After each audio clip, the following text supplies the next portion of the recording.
and it is recording. So, all right. So we still have some stuff to kind of get through, and we had said, well, we'll get to that in a second. But so all kinds of stuff happening and thank you guys because you're throwing all kinds of really cool stuff up here that we're still sorting our way through. At least I am.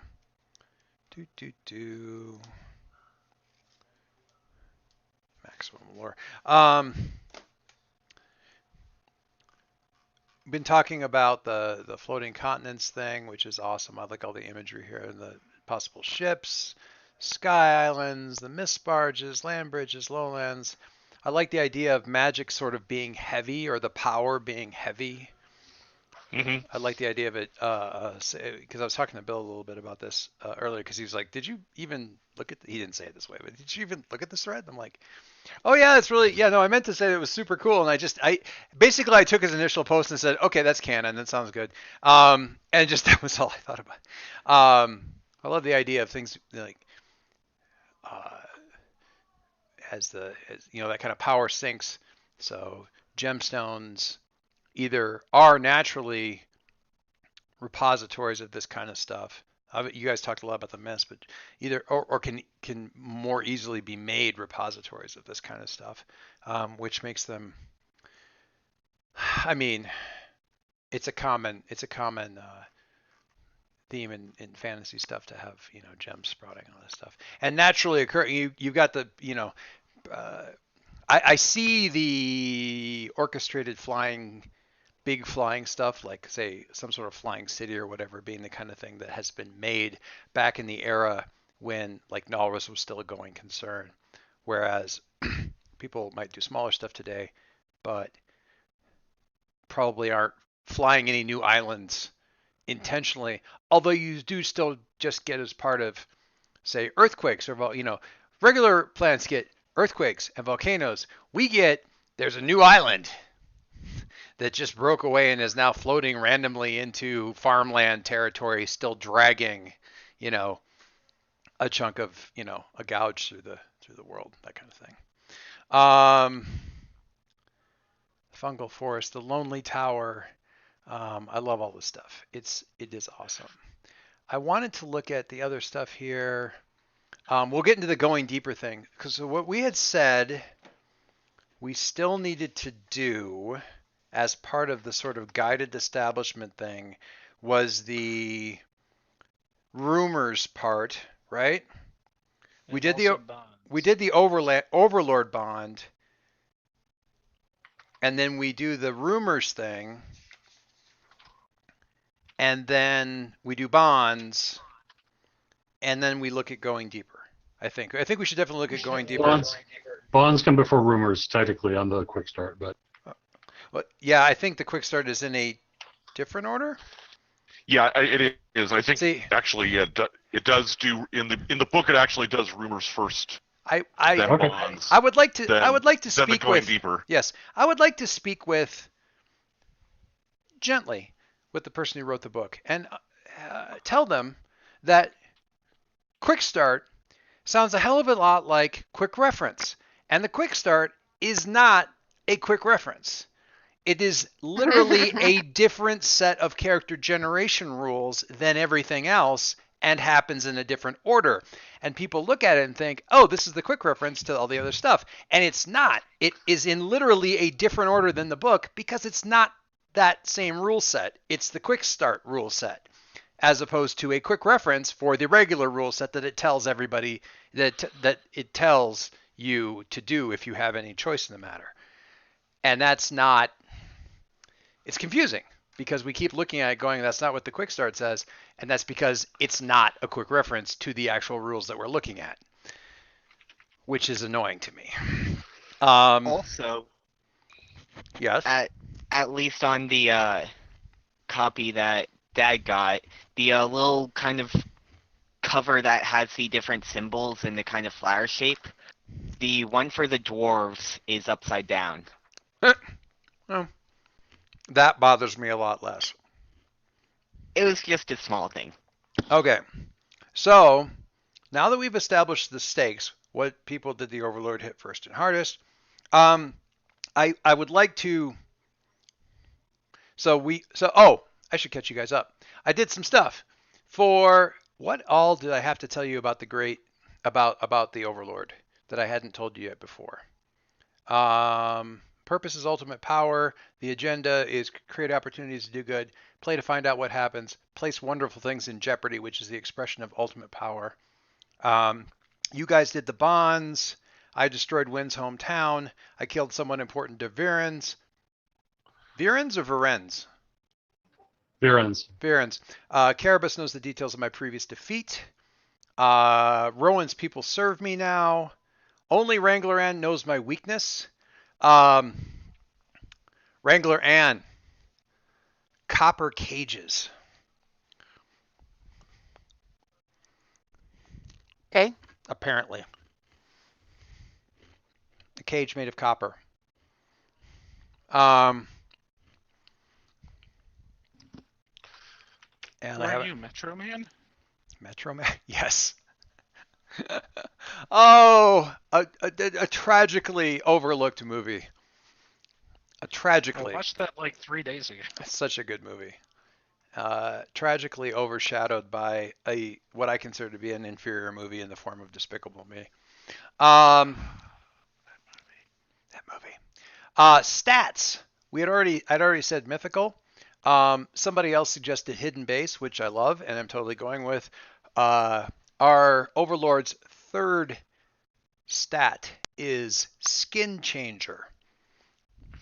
So file that one away behind your ear. I was gonna say you could also just let us look at your character sheet.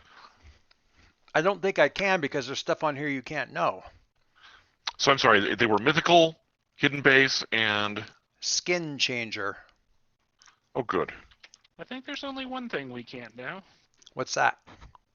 The one that says it's secret. You know, like my general and stuff? No, yeah. Because they're like, 1 second.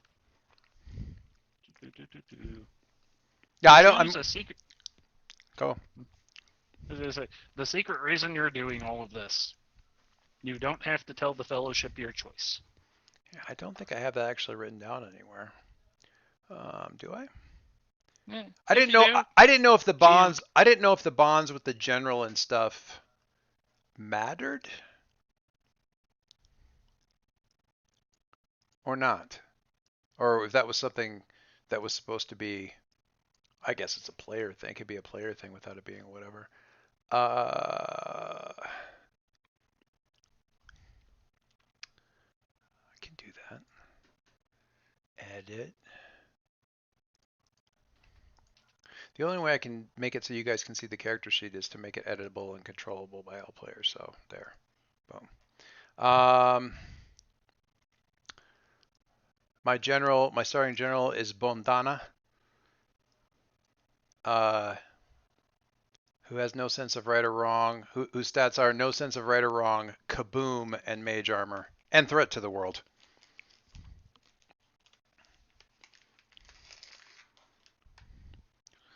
And the only person that I've written down besides that is one of the because I took for my army the organization, and the first representative of the organization that I've detailed at all is Eki of Bornair,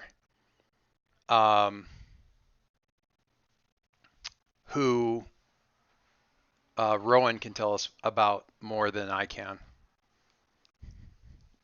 But he is arrogant, a fantastic wizard, and incredibly dangerous in hand-to-hand combat.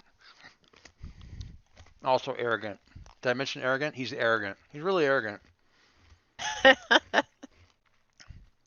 Second amongst, well, no, he would say first. Amongst the harbingers once upon a time. So, Mike, feel free to fill in some background there in your leisure.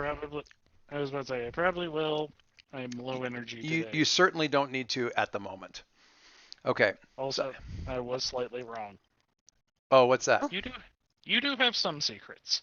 Like, what should I not have the moves out there? I can put the public stuff on the front sheet that everybody can see. Let's see. You cannot lie about your stats or weaknesses, and you probably shouldn't lie about what your army is, the territories you've seized, and how much harm you've already caused. But you can absolutely lie about your generals, your past, and what you do with those you capture or conquer. Strike terror into their hearts and undo what they know and revere, Overlord. Well, in that case, I will undo the ability to see the thing, and I will fiddle with some stuff there. I'll get the obviously public stuff like bonds with you guys out on the front sheet. The name of the general is not really a problem because Bondona is from Nalresian.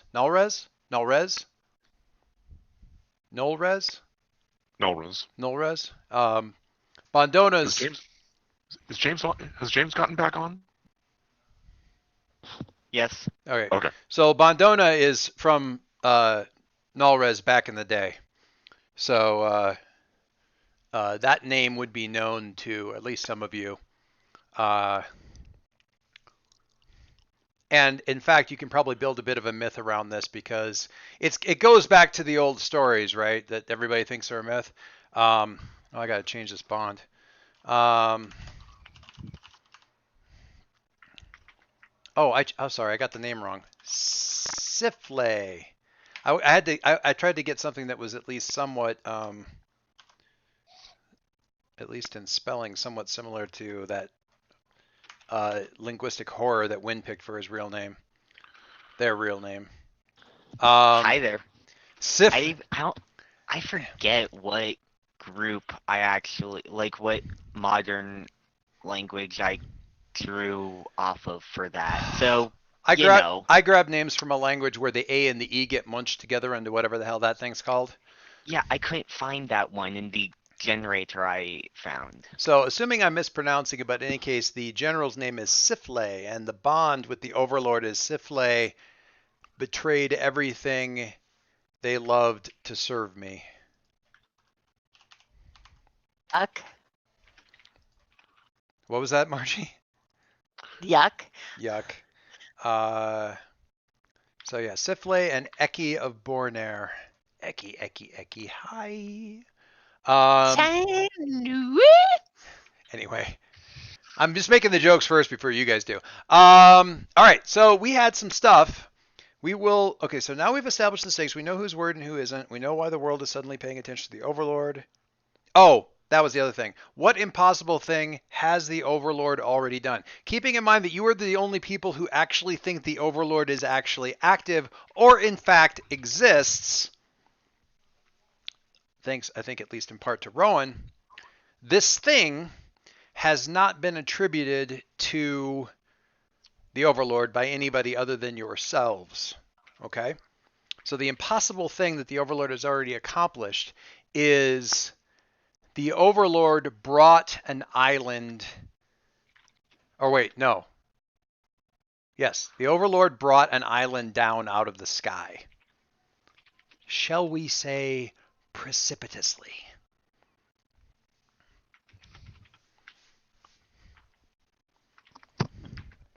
No, I thought that was when water came out of the sky. Something like that. Now, this was as far as anyone knows, uninhabited island, and the destruction was largely to farmland. Although it was inhabited farmland, it was in the Toscan regions. Is it an empire or a republic? Would it be a republic? Opinions differ. So my understanding of the formal definition of empire is a single state or the metropolis that controls the business and direction of other states or the peripheries. So in that sense, it is a central state that has governance over the affairs of other states. There is no single emperor. What happens is that one clan is basically given governance over the city, but that can change. So it's imperial. effectively, clamps out. It's imperial in its attitude and republican in its mode of government. Yeah. The Imperial Republic, the Toscan Imperial Republic. I mean, maybe that's actually. We don't have stormtroopers or anything, but yeah, we can go with that. I mean, if you think about it, if you consider, for example, the British Empire, where it was at least internally governed with a monarch, but a monarch controlled by a republican form of government. But then, while it had an empire, they exerted control over semi-autonomously managed regions and dominions, often themselves republican in some form, or depending on what government they had. So you had the Raj, you had the dominions in Canada and so forth. But the folks back at home still voted for their local MP. Yeah. Wikipedia calls this a colonial empire. A colonial empire. All right. I mean, whatever. I mean, what the actual orcs call it is probably most cognizant or most relevant, since they get to say a lot of times. In any case, this would have happened out on the borderlands. It wasn't a particularly large island. It was, call it enough to put a small town on, which is why nobody had put a small town on, because really what else are you going to do at that point? Defensibility is only useful if you can actually stay there for a fairly long period of time. But it did come out of the sky. It did wreak a lot of havoc, and everyone's kind of scratching their heads like, well, that's an interesting thing. I guess the crystals finally wore out. Interesting. So that's the impossible thing that happened. So how is it that we think or know that was done by the Overlord? Rowan?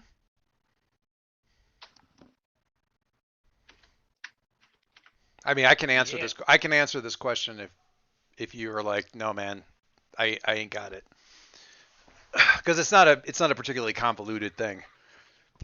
I mean, yeah. I mean, this is Gandalf Stormcrow type talk. People can say well, this is prior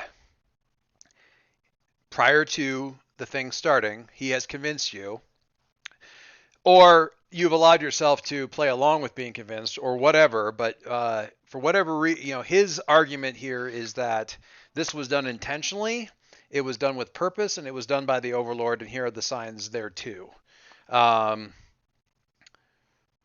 It wasn't a natural failing of, these crystals, blah blah blah. It was done either to some specific purpose or as a test of some greater thing. Be it a weapon, weaponizing the thing, or, but certainly the dark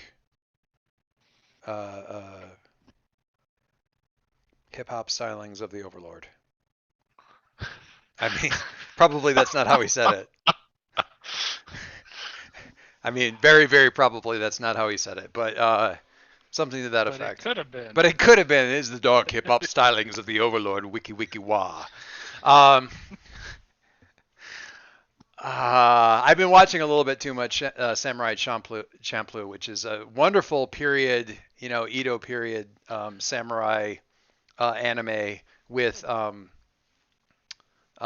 street rap artists in the background and beatboxers and so forth in the background of most of the fights, which I love. Yeah. It's great stuff. One episode is about graffiti.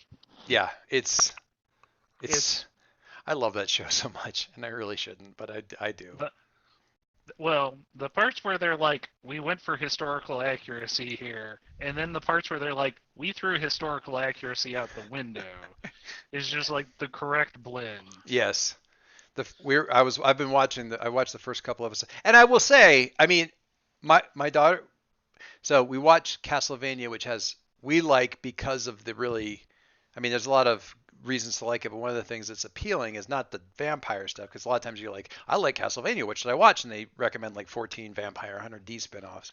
That's not the point. The point is that the freaking fights in Castlevania are amazing and so cool, and that was part of the thing. Is like which stuff am I familiar with that have great fights? Morbito, which I love. I'm watching Last Man, which is a French anime. And it's really has good stuff, and then Samurai Champloo. So we started. I explained very like in one sentence this stuff. So we started watching Samurai Champloo because it's like samurai, but with hip hop and funny, and that was a selling point. And she's enjoying it, and her eyes kind of bugged out of her head when it said 1 day earlier, and it like showed everybody on a street corner with like cars going by, and he goes, no, 1 day earlier. Oh, and it rewinds back to middle of a country road as the buildings all disappear and everything like that. And she kind of like, oh, okay. And I love this show. It's been out for a couple years. And we watched like 2 episodes. I said, what do you think? She goes, well, no, it's really good. It's funny. The fights are good. The swordplay is really cool. The girl is physically incompetent and seems to be just there to deliver boob jokes. And the only gay representation so far has been the evil assassin in the second episode. So, and I'm like, yeah, you're right. She goes, no. This is the part that made me feel old. I'm like, we don't have to watch it. And she's like, no, it's good. It's just, the aughts were kind of backwards. And I'm like, oh, I am so old. I am so. Definitely. And she wasn't being sarcastic. She was dead ass serious.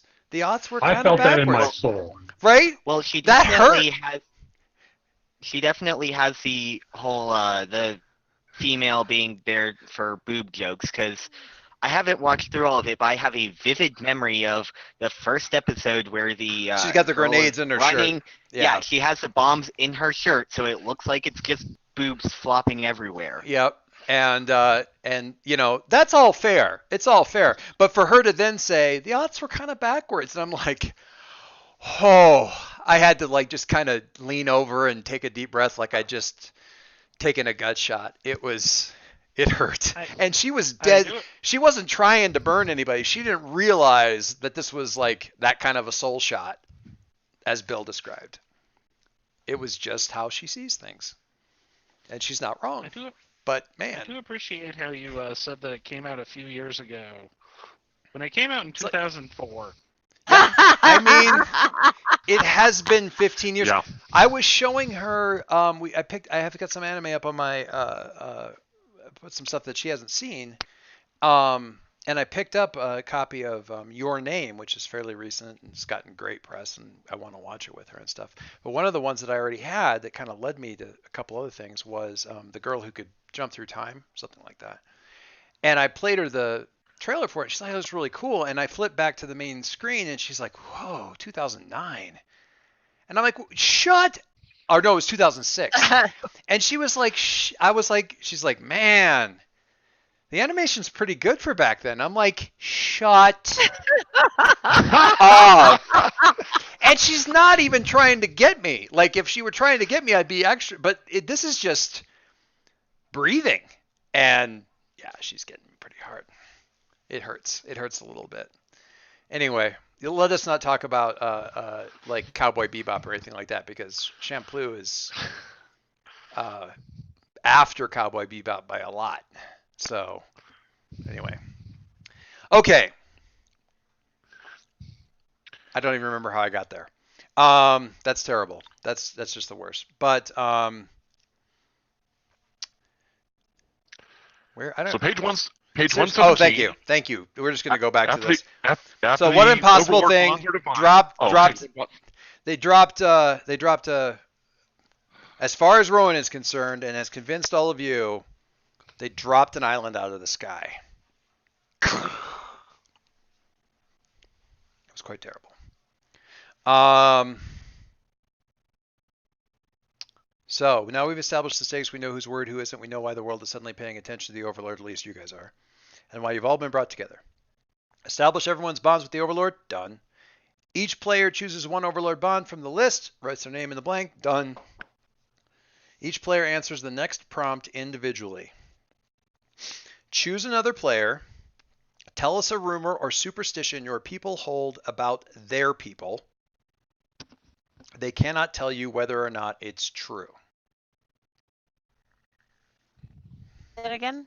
So this is at the bottom of page 117 Yeah. in the book, in the hard book. It is choose another player. Tell us a rumor or superstition your people hold about their people. They cannot tell you whether or not it is true. Everyone gets to go, including me. So, but we will, as we have done throughout this, begin with Virens and the orcs. So, this is popcorn order, so you basically pick whoever, and then whoever you picked goes next. And you can't pick somebody who's already been picked until you come back around to Virens. I'm going to talk about Rowan Greenhanded's people, the mages. The Harbingers? Okay. If you step in a Harbinger's shadow, you're cursed. They say that that's because the Harbingers excised their evil from themselves and into their shadows. And anytime that you see shadows cast by them or something that they've touched, or some significant magic of theirs, that is the evil of their people that has been locked away. But it can touch you if you cross it. I cannot hug each of you, so I am hugging myself right now as I walk around the room. I appreciate that rumor. I cannot confirm or deny. I cannot confirm or deny, but I appreciate that rumor. Please let the archivist assure me that these are being captured. They will be recorded, obviously. Yes.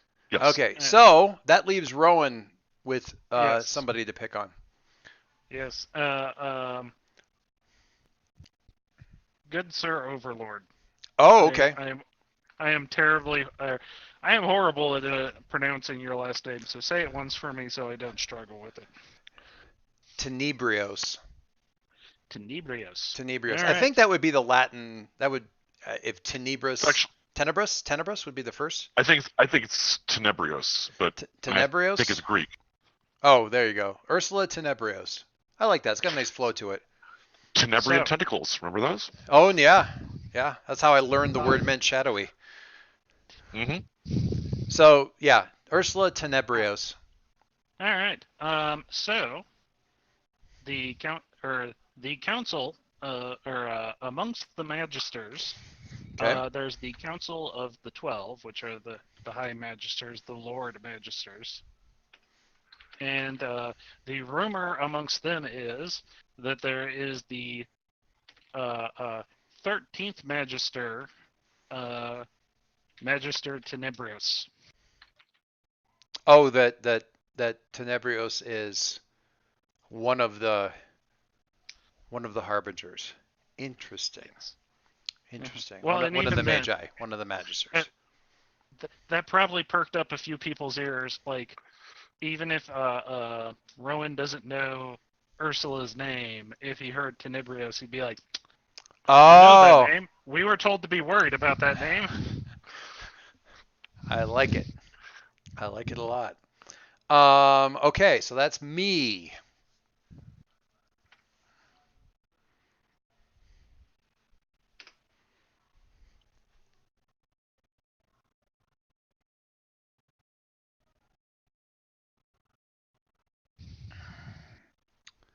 Carabas.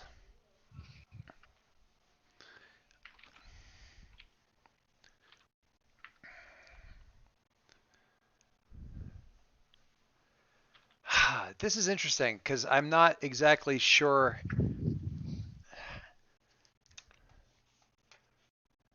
I want to make sure that I'm supposed to be doing this. Tell us a rumor or superstition your people hold about their people. Don't forget to make a rumor about the Overlord too. All right. Um,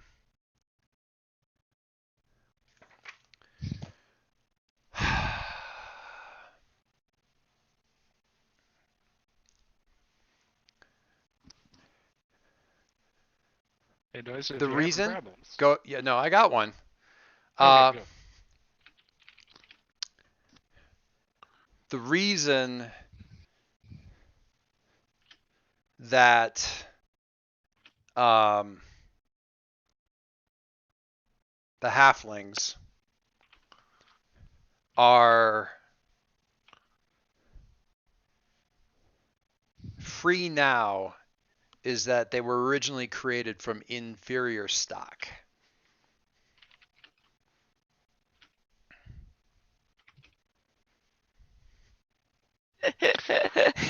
So they So weren't worth destroying because they were just They were. so this is a rumor or superstition that your people hold. This is a. I would say more personally, this is a belief that Ursula personally holds. Fine. Congrats, you're We, beneath, we, you're beneath notice. we, I'll take care of that. You're free because Okay. you were made from inferior stock. Hmm. One sec.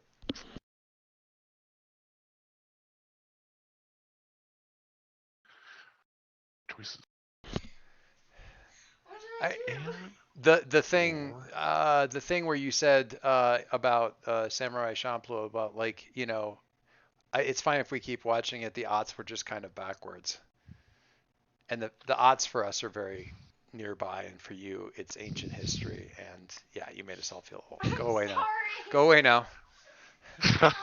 She wanted to, James apparently informed her that she made everybody feel old, and she wanted to know how she had achieved this power. That made me feel old. I told her graduated high school that year. I told her she did a fantastic job. Well, it hurt. It hurt me. So. Thanks, Anyway. buddy. I like that. Thanks, buddy. All right, Carabas, what rumor do your people hold?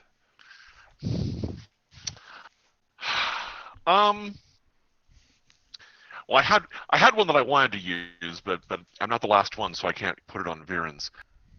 So I'll have to make up one about someone else, and I'm going to say, amongst the catlings,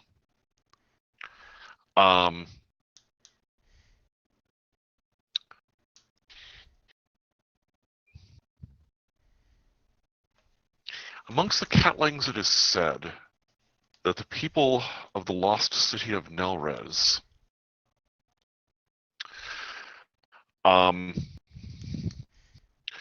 drew on the wisdom or possibly the souls of the catlings to channel their magic. You see how when you cut down the catling, they just push you off onto. They use someone else to inflate their ego again. So let's hear this again one more time. The Okay. catlings. It's said that the people of Nelres used the catlings to or use either the wisdom or the souls of the catlings to channel their magics. So we were either their victims or their wise familiars, depending on who you care to listen to. That's what they say among the catlings, at least. Okay. And that goes to then James, who has Wrangler Ann. Wrangler Ann. What rumors do you have about those strange space Australians known as humans?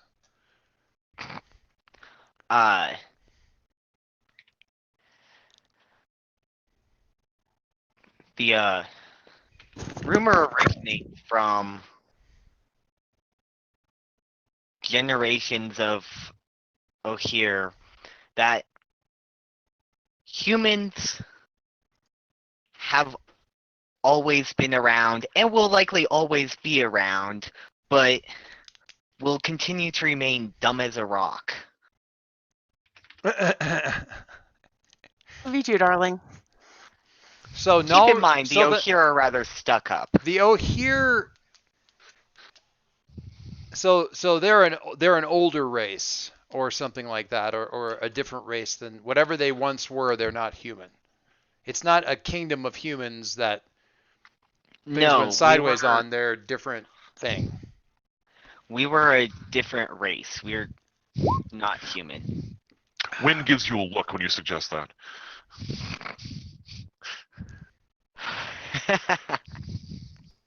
Spill. I love it. All right. And that I'm leaves just passing the buck along. and that leaves Wrangler and with a rumor about the orcs.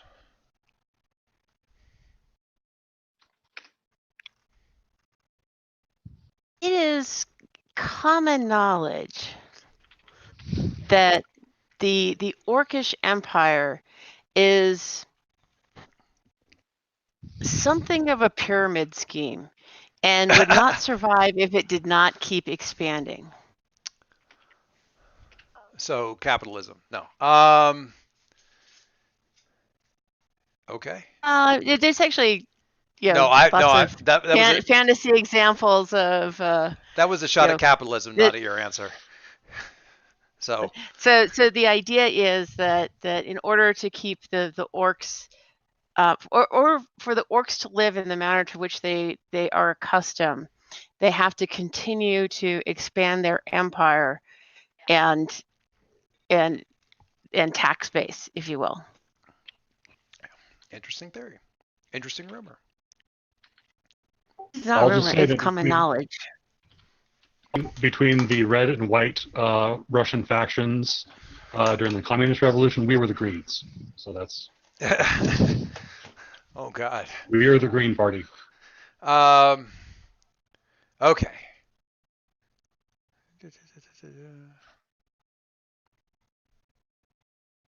Ooh, I like that. I was just reading one of the things about the whole spread of humanity thing.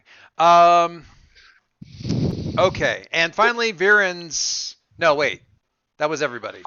Yeah. Yeah, Viren's was the beginning. So We've had our 6 rumors. There are our rumors extant, and Now we have to write down on our character sheets the rumors. Yes, you should record on your character sheets the rumors. Probably on that front sheet. The rumors that are of about our you. people. Yeah. About you guys. Yeah, and you can make note of like who holds that rumor. I think that's absolutely relevant. So you should definitely do that. Spot for it? Not really. I mean, I put it in that front tab. That's where you can just like freeform the text box and just put it in there. I also put it in the "What are your people" section on character sheet because it seemed appropriate for that. Oh yeah, that's a good place. That's maybe even a better place. Well, I like seeing it personally, but I can look at everybody's stuff anyways. It doesn't matter. So disregard my input. I'm putting it in both. So yeah. Yeah, it's all good. But once everyone has a rumor or superstition established about their people, it's time to pick your player's bonds. Starting with one player, Phil. Fill in as many bonds as your playbook tells you to in the blanks on your character's bonds section, and be sure to tell everyone what your bonds are. You may have some additional bonds given to you by your gear. Fill those in too before moving to the next player to repeat the process. So, Varens. They're in text for convenience, but I can read them off if you want. For the sake of. It's being recorded, so I'll I thought. Oh my God. I flipped it open. I'm like, what is Bill's first bond? Our people invented a bus so we could throw humans under it. And I'm like, I thought it was a bond. It seems like a bond. No. Greyclaw is my riding varg. Overlord, I killed someone important to Virens, right? Wynn is my party buddy. Interesting. I will use my strength to keep Carabas safe. I would give my life for Rowan green-handed without a thought. Nobody knows the real me like Wrangler Ann does. And you get bonds with everybody. I don't Yep, remember I what have the 4 bonds. Very nice. 1, 2. Look at that. Oh, plus you have to have a bond with Greyclaw. Yeah, Gotcha. it's companion gear. Right. Okay, dokie. Yeah, I'd definitely like to kind of go through and just say what they are, if nothing else, just because at some point this is audible. Hey, Carabas, what are I have 4 your? bonds. I have 4 bonds with other members of the Fellowship. 1, I will never lie to Anne. She caught me in a lie once, terrified the hell out of me, and now we understand each other very well. Very nice. Bond 2, Anne has my back when things get tough out there. Okay. Bond 3, I once told a lie so good, Rowan still thinks it's true. Well, all right. I will at some point ask to know what that lie is. I will endeavor to think of what it is. I was gonna but say it may depend on the circumstance that you ask it. Okay. And 4, one of these days, I'll be as good at this adventuring business as Viren's is. Oh, very nice. Very nice. I may actually ask Rowan to tell me what the lie is that he completely believes when he assigns you a task that you are completely unsuited to, but which he believes you are absolutely expert at. So it may be one of those times. But you told me you could smell magic.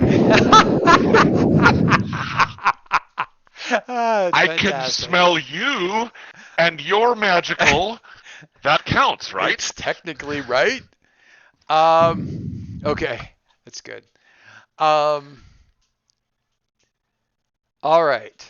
Win. How many bonds do you get? I think I get all of them. I don't see anything saying otherwise. At the top of your section, it says bonds. It'll tell you if you have I anything don't other than have 4. that pulled up. Uh, I'm doing it now. okay. What are you? You get Oh, I don't 4 have bonds with Remnant. the other members of the Fellowship. Yeah, I'm conveniently there are 4 other people that have a bond with. Well, you don't have to have one with everybody, but you get 4 bonds. So you don't necessarily have one with everybody unless you only have one with everybody. Yeah.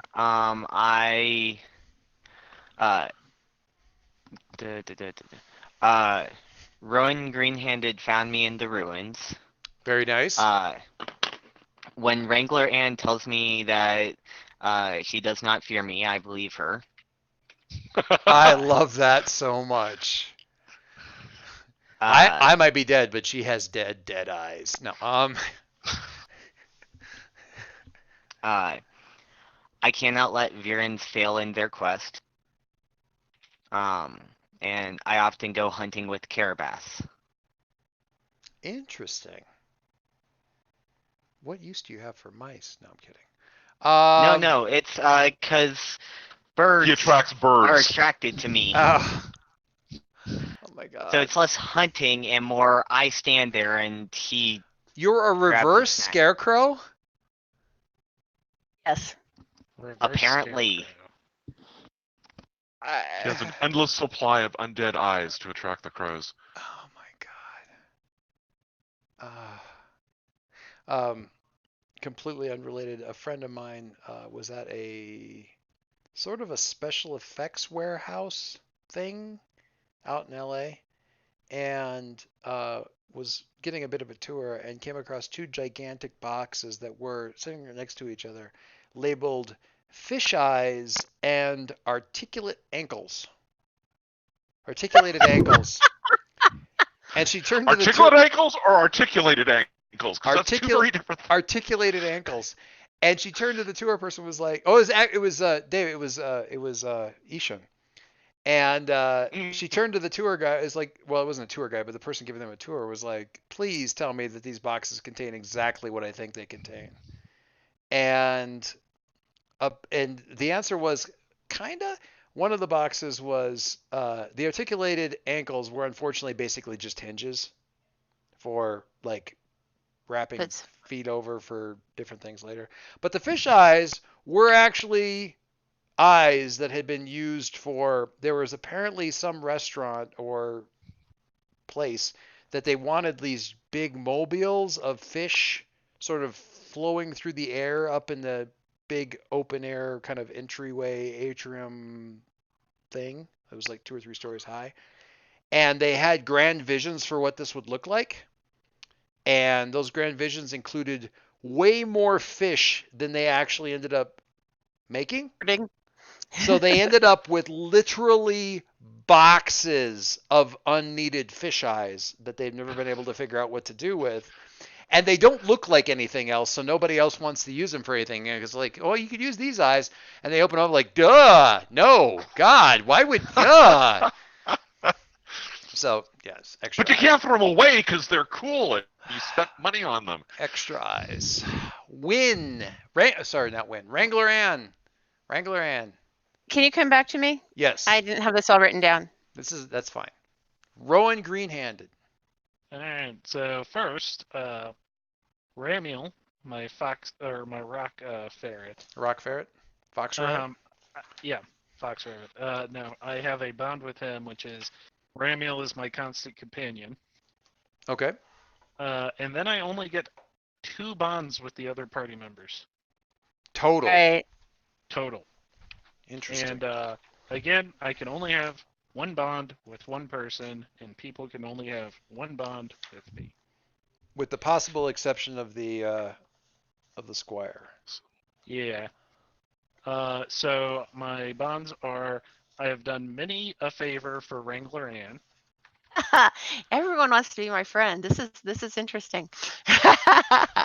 I mean, that's literally your class. You scare them and you scare them into. Yeah, you're as a squire. You're very scary. You're a very scary squire by comparison to most squires. You've effectively trained us. Well, and I figure, they have some overlap. Rowan is an earth mage. And Wrangler Ann comes from what sounds like a farming community, so, And so she's covered with dirt. Yeah, has probably helped out with, I don't know, the fields aren't looking too good this year. Let me do that.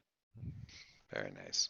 And then I am teaching Win the ways of the modern world. Oh, thank God. Oh, I'd be happy to do that for you, Win. Not Really, you. truly, I would. It would amuse me to no end. No. He says, standing there letting birds. I don't let them stay on him for long. Don't worry. And I don't believe I'm kind of the next person on the list here, but I don't believe I actually formed bonds with anybody at the outset. I was about to say, we did No. that for you. We've already done the Already did that overlord one bonds. part. You have bonds to me. I don't have bonds to any of you. No, those are your bonds with us. Oh, right. Yes. Yeah. Interesting. Oh, yeah. The thing to avoid is you having a bond with me. Right. Gotcha. Yes. Yes, Which because is- that activates one of the basic moves in the game. Which is why one of my moves is forge a bond.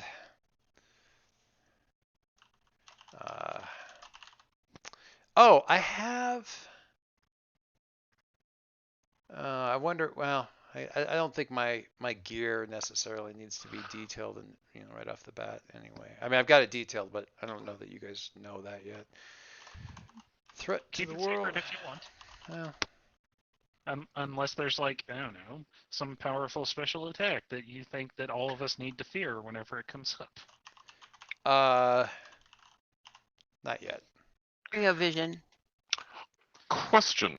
I had Yes. been considering putting together a page with the bonds because there's a long list of them and we're going to want to be able to refer back and forth to them as players, and going into everyone's character sheet form is probably going to be annoying. Sounds exhausting. Yes. So But they are also going to get spent like candy.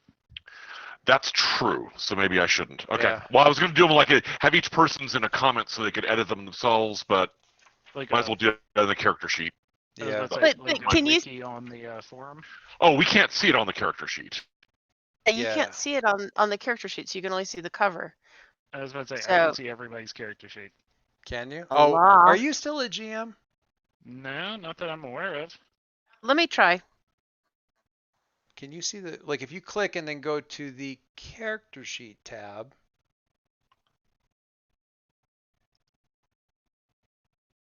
Did you make mine first and then copy it to everybody else? I don't think so. I can see all these stuff for Oh, you must have it Virens, but I open. can't, and I can see everything for Carabas, but I can't, and for Wrangler but I can't see everything for Rowan Green-Handed. Oh, this is because I didn't know. Okay, so yeah, you're right. A couple of these I have set up to can be edited and controlled by all players. Do you guys want to leave it that way? I don't think we've got secrets, so I'm okay with that. So Rowan's the only one that we can't see. We can see everybody else. Yeah, I think you know what it was? I was building out the sheets, and while I was building out the sheets, the only person who had logged in at that point from the link was Mike, so he was the only player on the player list that I had. So in absence of leaving the thing blank, everybody else I just dropped in all players, figuring I would straighten it out later. But since Mike was on, I was like, oh, Mike can edit it. I can edit his. And nobody else was on yet. And that was why it was all just wide open. But yeah, it's probably just, I mean, that way it's easier to see. And honestly, I think everybody's going to need as much help with remind us of your moves as we can get. Okay. Last thing, okay, bonds. We got bonds with everybody. Did we get bonds? No, Wrangler Ann. we have not. We don't have Wrangler Ann yet. Hit me. So my bonds. Mm-hmm. I know I can trust Win no matter what. Okay. I've bailed Carabas out of trouble more times than I can count. Fitting. That's so funny. It's a shame she knows the little mouth.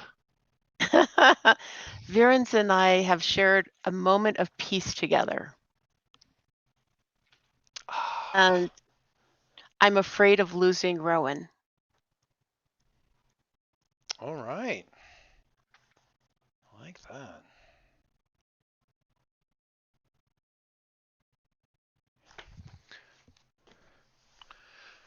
Can you see my new picture? Because I had to log out and log back in to see it myself. With the lasso around her shoulder and the chaps and Yeah. the big braid, yes. Yes. Like it. Good stuff. I can't see it, but I think that's because you did it after I was already on roll 20. You could probably click on the gear and do reload rejoin or Fresh. refresh, rejoin, something like that. Or you can see it on my character page. That you can see it there too. Yeah. Okay. So we did that. You guys, several of you did like the going deeper thing, which I love.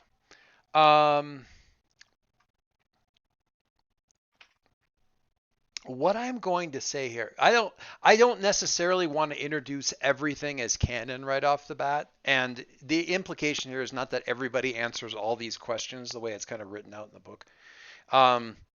So I kind of want to pick one thing for the people who went through this thing and kind of call it out.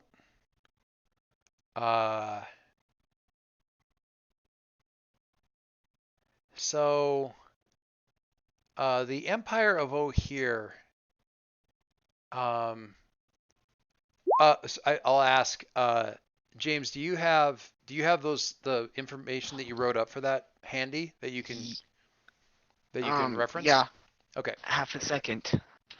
No problem. I do have it. Well, I've got it open. all pulled up. Yeah. So No, while James is I pulling have that it up, right can Yes. you give me a thought there?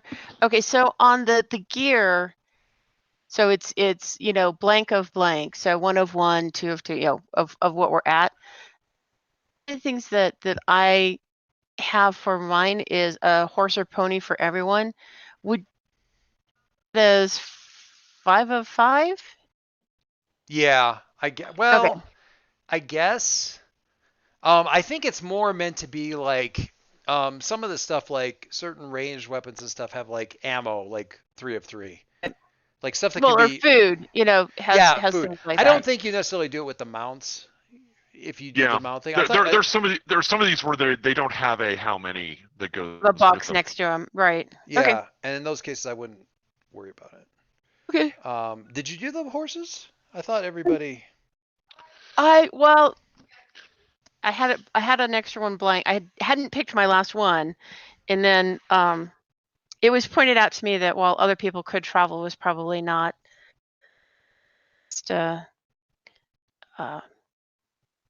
having to kite across the land. So Well, and certainly, yeah, there's shit that needs carrying too. yeah, So yeah. and weasels aren't carrying it. That's fair. Rock ferrets or whatever they are. Yeah, my rock ferret isn't carrying me. James has a picture here. All right, so the question I had for James, and then this is partly because I'm interested in it from the point of view of the I didn't get that one. Like sort of the world building stuff. So we had, and I'll just read it if that's fine. The question I had for the Nalres people were, who were your people on good terms with? How about bad terms? Why? We were close to the Drolopes. Yeah. Pick. You have to pick one.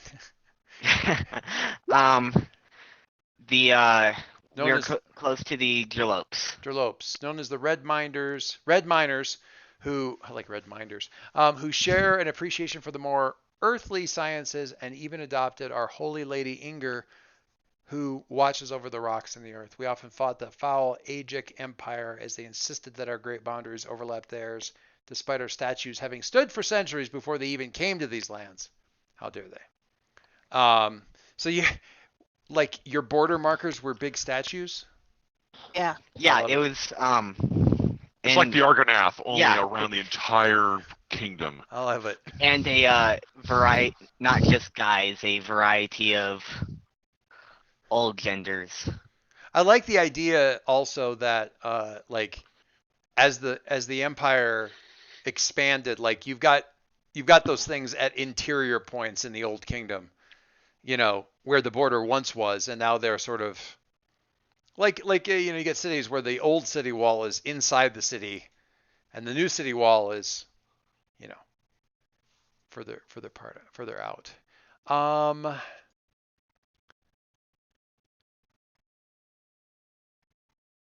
there was a thing with the humans that I was most interested in. So for the spread of humanity, what is your largest city called and what's it like? And I love this. Humans live within the cities of others, like the the blue jays of sentient species, or in towns and villages, areas they alone occupy. So their largest city is less an actual city than an ideal. A vision of what? Oh, so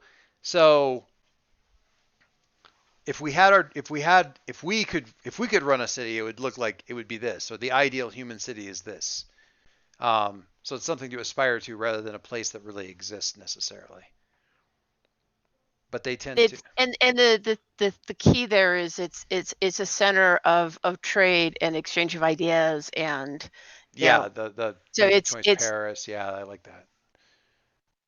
Good. Yeah, that's cool. I like that a lot. kudos to Dave for actually putting it into words. Um,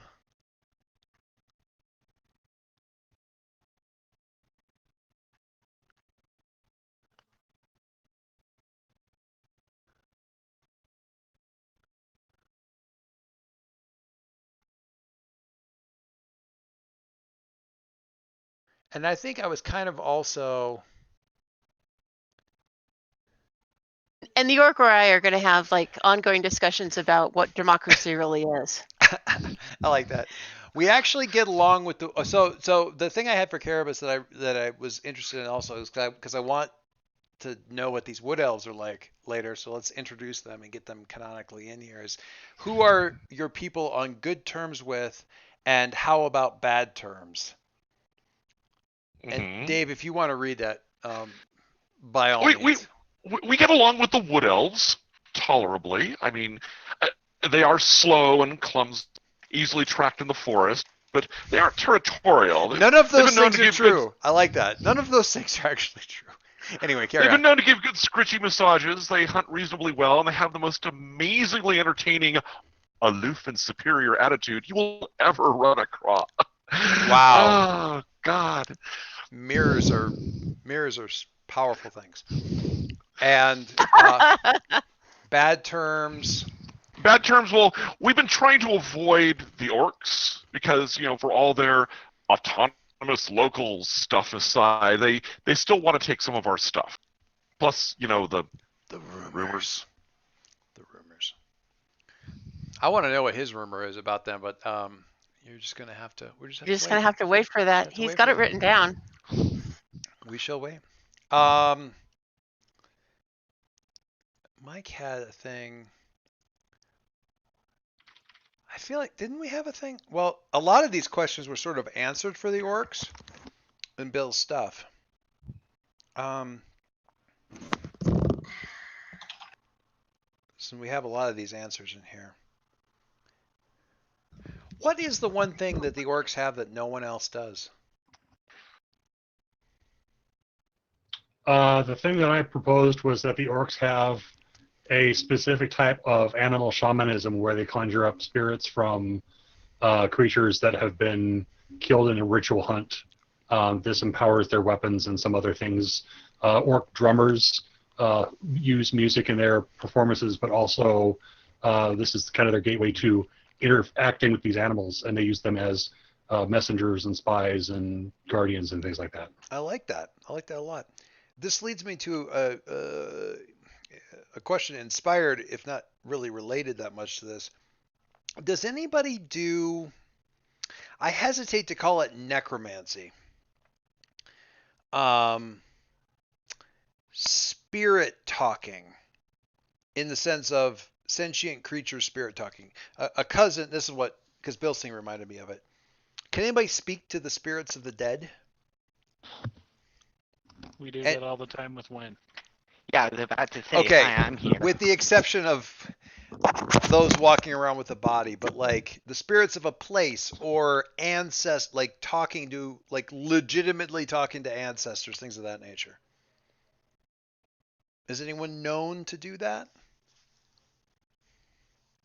Rumored even? If everyone's like, then that I'm fine with. I'll say the orcs are not. That's really not their jam. All right. I was gonna say, I was planning at some point for Rowan to be able to talk to rocks. To rocks? Yeah. Interesting. So almost earth spirit. So that's more of an elemental thing, which I'm fine with. Yeah. Totally fine with. I'm just wondering if there's anybody who's like tapping into that, the long line of ancestors type of thing, or even, So ancestor worship. yeah, ancestors, or we come into the place, the spirit of a place, and it's literally the spirits of the place. Interesting conversation we had this weekend because we were driving past the Stanley, and we were in two cars because we were up there. We were in Estes Park and driving past the Stanley Hotel on our way out because we weren't anywhere near the Stanley for most of it. And previous in the summer, Kaylee and some of her friends were talking about like doing a night where they all chipped in and spent a night up at the Stanley and did the haunted tour and stuff like that. And Kaylee's unwillingness to spend the money that she would have needed to spend out of her own personal bank roll to make that happen so that she could roll her eyes at the haunted building tour ended up sort of putting a kibosh on the whole thing, despite some of her friends really being molders to her Scully. So she has very strongly adopted a line from Tim Minchin of, all mysteries throughout history have ultimately turned out to be not magic. And So we're driving past the building, and I said something like, there's a Stanley. Does it look haunted? And she kind of glances up and looks over. It's like, it looks old. And my son in the back says, buildings aren't haunted. People are. Hmm. And I'm like, That's wise beyond his years. damn, man. That conversation is now done because you Dave, pinned it. you're mute. It just like matter of fact, almost felt like he was repeating it. I don't know where he would have repeated it from. There's some great story ideas there. Yeah, buildings aren't haunted, people are, and I'm like, and that is the conclusion of that conversation because what could you possibly add?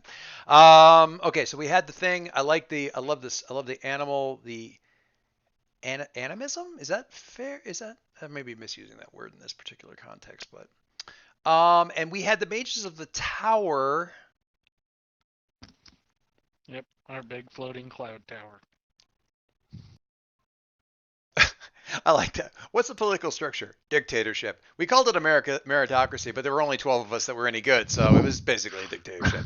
But I'm more curious about the greatest accomplishment in this case. And no upward mobility. Yeah, no. It was so many meritocracies are. Well, and when the leaders are immortal, it kind of put a creep in that. I do like the idea that both. There's always room eventually for people to move up. I do like the idea that the nalres and the harbingers both kind of had meritocracy listed in theirs. Oh no, ours references wins people specifically. Nice. They're like, oh no, we follow the great tradition of here. Yeah. No, you don't. No, you don't. I Are they around to say we don't? Yeah, he's right there. Yeah, they hadn't been. I will point out that I had been creating a council of sages to lead that were 13 members. I saw where you were going with that when you mentioned a council of sages. I'm like, I'm stealing that. So your going deeper thing was, what's your people's greatest accomplishment? Speak to me of this thing. So right now it's called the Cloud Tower until somebody can come up with a better name for it. I made a suggestion in Roll20 chat. Oh, you did? Ooh. I will hop back over to Roll20 chat. Stratus. Stratification, Jaws. That's not bad. I like it. Also, where the Cloudminders lived in that really awful Star Trek episode. My God. That's the only one I never watched from the original. The one you never series. watched. It was not worth watching. Cloud Tower Not on the required watching list. Cloud Tower is a mystical marvel. Sits atop a mobile cloud that moves at the whims of the Magister's Council. This is the site where almost every mage trains at and is a sprawling maze of a building. Yep. There's arguments on whether or not hallways existed at certain points. It's like, I don't remember that hallway. Nah, it's been there forever. Are you sure? Who would have installed it? That's an excellent point. Travel between the ground and Cloud Tower is performed by a magical device that seemingly teleports the passengers via a lightning bolt traveling from the tower to its destination, only within a mile or two of the tower. It's frequently referred to as riding the lightning. Is it still out there? Yeah. I was about to say, that's where they lord over people from. Because So they're up in their literal ivory tower. You are aware of their allegiances, and that's really what got you motivated to go out and gather up those who would oppose them. How, and this may be a question really for people other than you to answer. You are an extant literally floating castle example of power literally above others, and it moves. So really, what are borders to a flying fortress?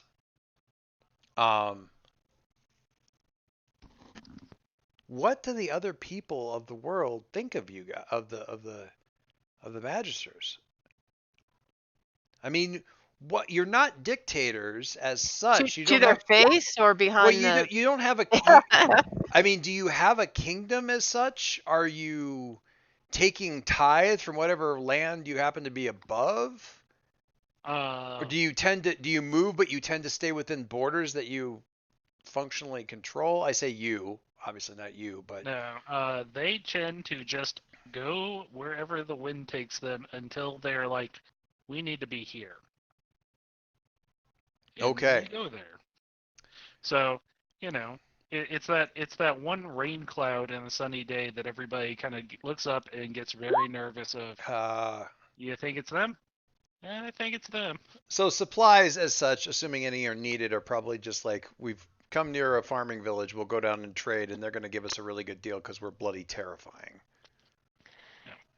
That's gotta be a hell of a shadow, cursed shadow. Yep. Oh. I love it. I love it because it's freaking horrible. Um, And then they show up because lightning strikes the city square. I mean, so we've established that people think the Overlord is mythical. Do people think of the Harbingers as bad guys? Are they rolling around? Because I can make easy art. I can make it. I can easily socket them into the organization as such. That I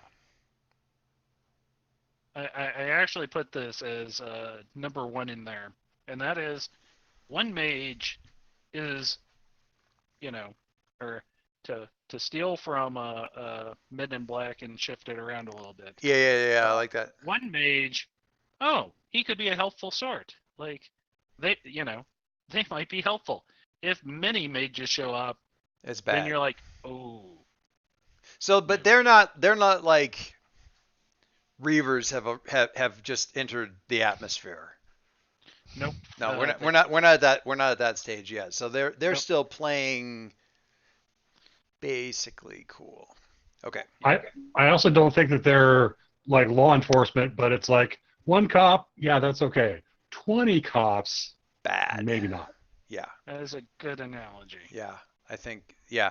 Yeah, and you are you Or gypsies. You don't mind going to see them in the circus, but you don't want them in your neighborhood. And okay, so and I mean obviously I'm using at least a couple of these guys in my organization, like actually filling in I feel certain slots. perfectly fine with that. Yeah, which is why I say you get to tell me more about Eki or your history with Eki down the road. But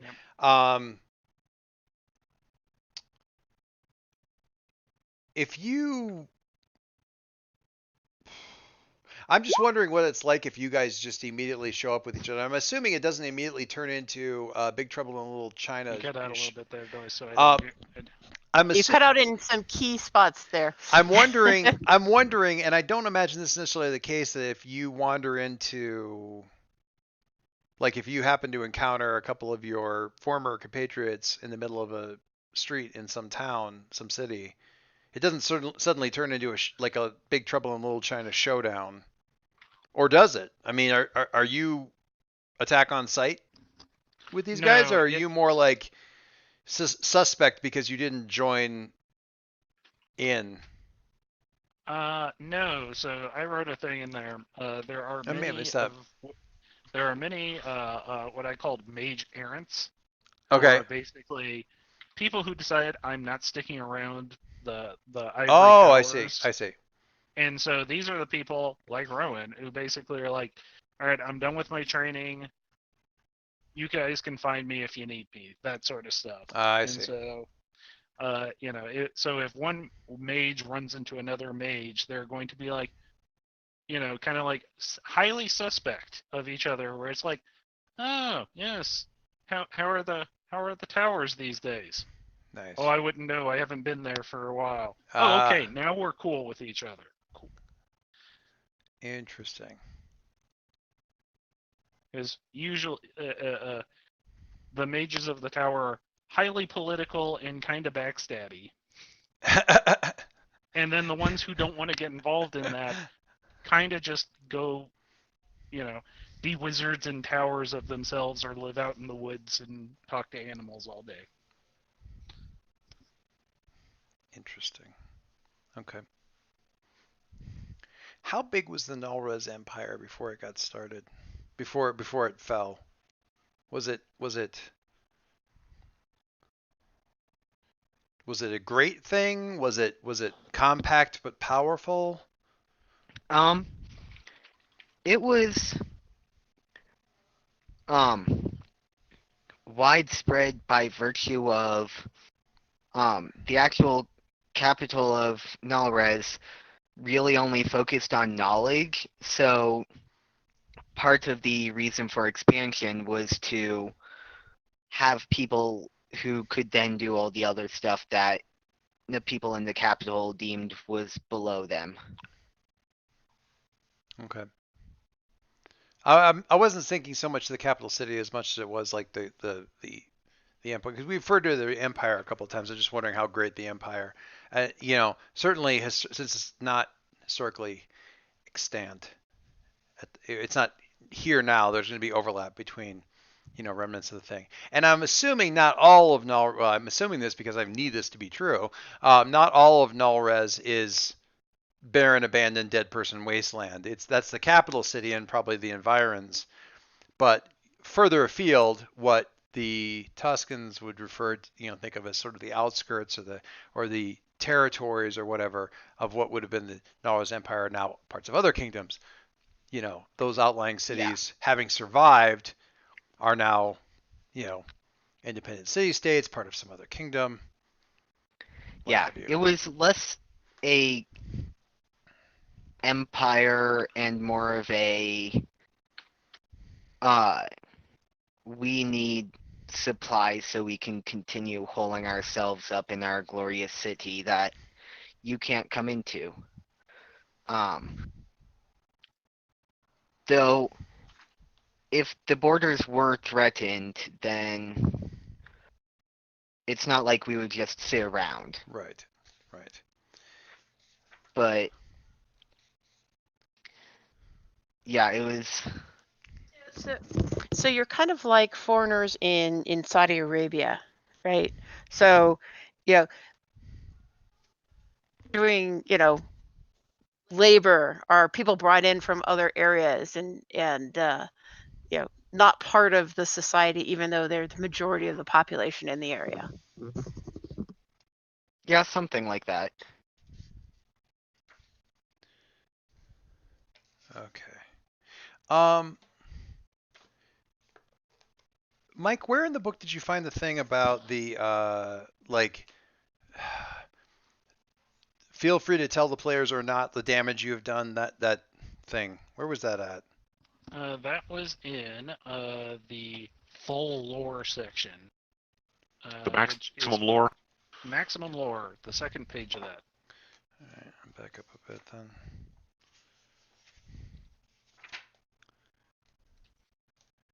Details 120 is the. Yeah, I'm looking at it. You can't lie about your stat. I was right there. I was like a page off of that already. Strengths and weaknesses.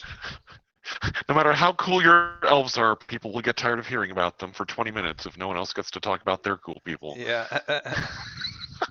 Absolutely lie about your generals, your past, what you do with those that capture or conquer, strike terror in their hearts. Undo with no fear. All right. So, I think we have established all of the stuff that needs to be established. Is that accurate? I think so. Okay. I mean, we can always come up with more later. There's always more later. I just want to make sure I've dotted all the I's and crossed all the T's, and I've got a bunch of answers and that sort of stuff. We have been together for some time. There's been a lot of poking around, a bit of, one might uncharitably sometimes call it aimless wandering, as Rowan tries to figure out what the hell is the overlords actually up to. And then the great cataclysmic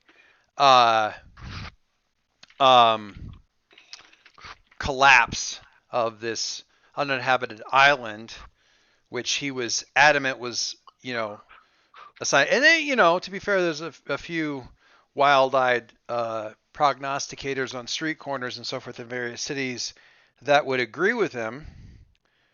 the end of the world, and the signs are there, and the Overlord is coming back. But generally speaking, everyone disregards that sort of thing.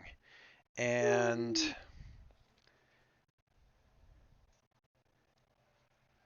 this what do I want to say?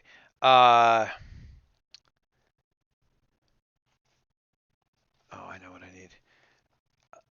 This that building catastrophe, I should say, or that precipitous catastrophe, sort of energized and provided a little bit of a little bit of direction to Rowan, who was able to, based on that and what that might mean, then I think I know where we need to go, and some other signs and portents, clues. What would I do if I were the disturbing question of what would I do if I were the Overlord, kinds of questions, led you to a city of, and I need to. I'm trying. This is a former city in the, call it the middle territories of the former Nalrez Empire. Now I'm gonna say somewhere between no, it's pretty much a city state, because it actually lies in the lowlands. So to get back to Bill's really cool, I want to get to Bill's. He says terrible. He says terrible art, but I actually rather like it. I'm shocked that Mike just hasn't murdered me out of professional pride. I'm just saying. I thought it illustrated what. Well, It perfectly illustrates. I will say many of my rough sketches work out very similar to that, and it illustrates what you needed without going overboard. So that's Fair a enough.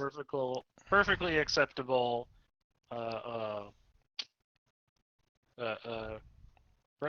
Sketch. representation, in my professional opinion. There you go. Rendering. Well done, you. And I'm trying to find a language that somewhat approximates to the one that I wish I could remember what it was, or that Wynn's name came from, because I want a city. it looked Icelandic. I think it was a bit of a mixture, but I think I was also looking at what was it? One So second. maybe There's a freaking thorn in there. here. Yeah. Oh yeah, no. Part of it was also me going, "Hey, this is a cool bit." I think I may have drawn some roots from some Celtic, but I don't know what kind. Not that one. All right, we're gonna go with this one. We're gonna go with do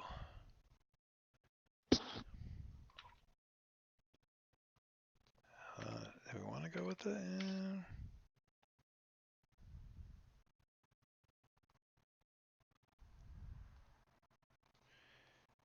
Well, it's going to be close enough. Rauöfeld. I'm going to murder this. Rauöfeld. Raur, and that's the O is some other letter that I'm going to. With the umlaut? Or a slash. I think it's a double umlaut. Maybe? A double umlaut? It's like 2 dots, whatever that is. Yeah, that's umlaut. the umlaut. Umlaut. That's an umlaut. What's the one? Rauöfeld. Rauöfeld. Fold.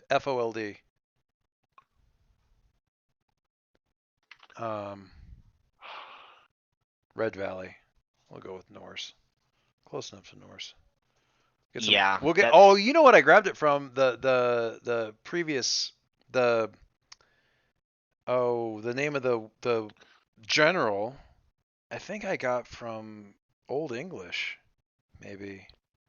Which also, oh yeah, Siflade. Could That was be also because Old English. a lot of the Scandinavian languages have a strong Germanic So base. let it be So noted that we will try to aim in the general direction of Old Norse and Old English and so forth for names from uh, Nalres.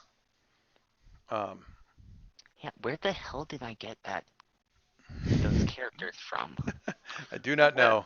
So Rauöfeld, Red Valley, uh, is a city within the lowlands of sort of the middle territories of what was once uh, the Nalrez Empire, no Nalrez territories. Uh, so lies deep in the valley. The red, or the reference there, coming from the color of the leaves that sort of loom up out of it. You probably find some sort of like red maple in fog kind of imagery that would give you a good idea of what the valleys might look like um, all the time. But rather than being sort of a fall coloration, that's just the way they are. Fun fact, something I didn't really realize is, and it's a weird way of thinking of it this way, but fall colors on trees are actually the actual true colors of leaves, and it's only because of the chlorophyll that they turn green.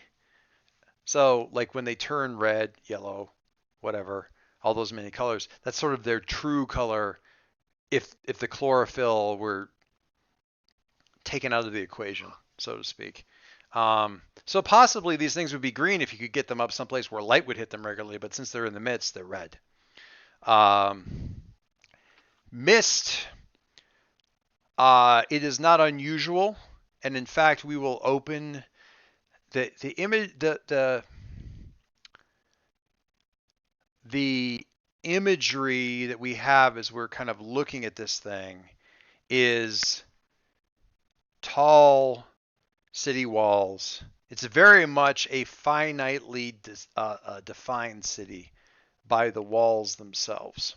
Okay, circular, filling a fairly large section of the valley. The walls, we realize as we're seeing this, are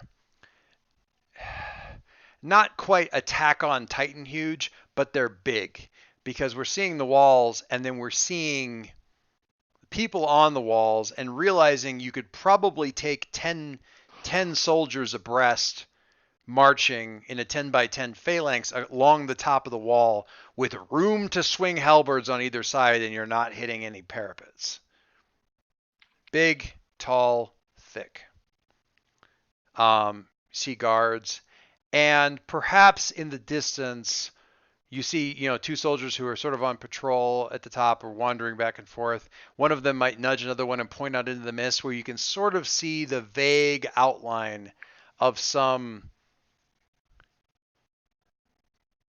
massive deer, elk, moose-ish outline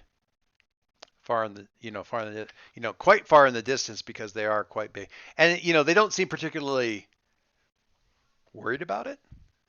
They're just pointing out like, hey, look. And then they move on. The mist does not extend into the city. Not that it doesn't seem to rise up higher than the walls, but it does not flow over the walls into the city itself. This is attributed to the statues, which was the next thing that we see, because as we see these massive walls and the people that are on them, we see the walls themselves are dwarfed by 4 great statues, the Nalrez territory markers, typically what one would associate as Nalrez territory markers. at the four cardinal positions of the city itself, built into the walls and large enough, mighty enough, that the walls themselves, for all their height, come up roughly mid-thigh on these statues. And they face outward toward the mist,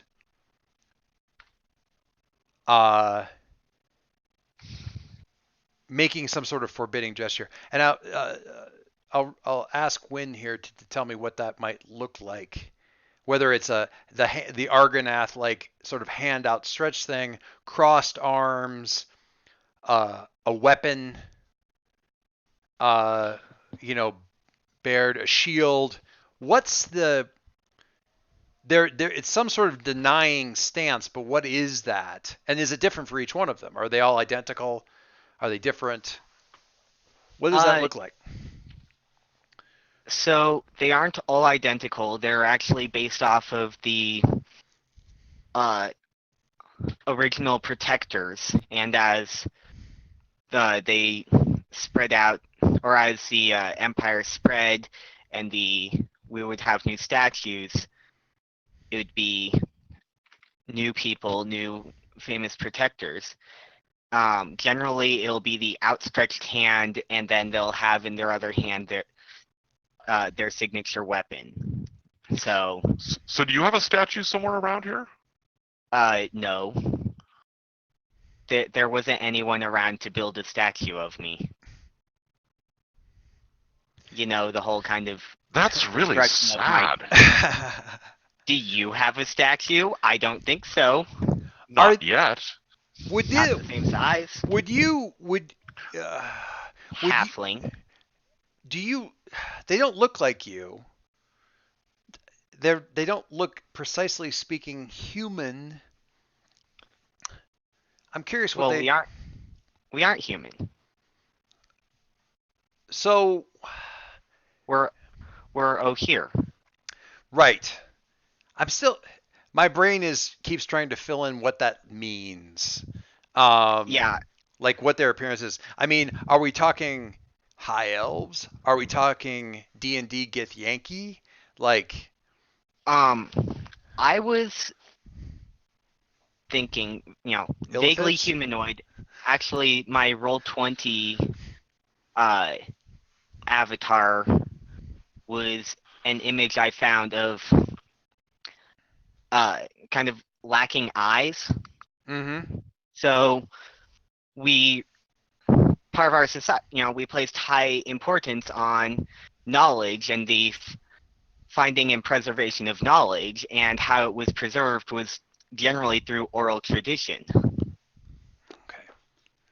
It doesn't necessarily, but except for the fact that so there are no eyes. Okay. Here, I have... Is it fair to say the statues have no eyes? Yeah. Okay. If they're built in the image of us.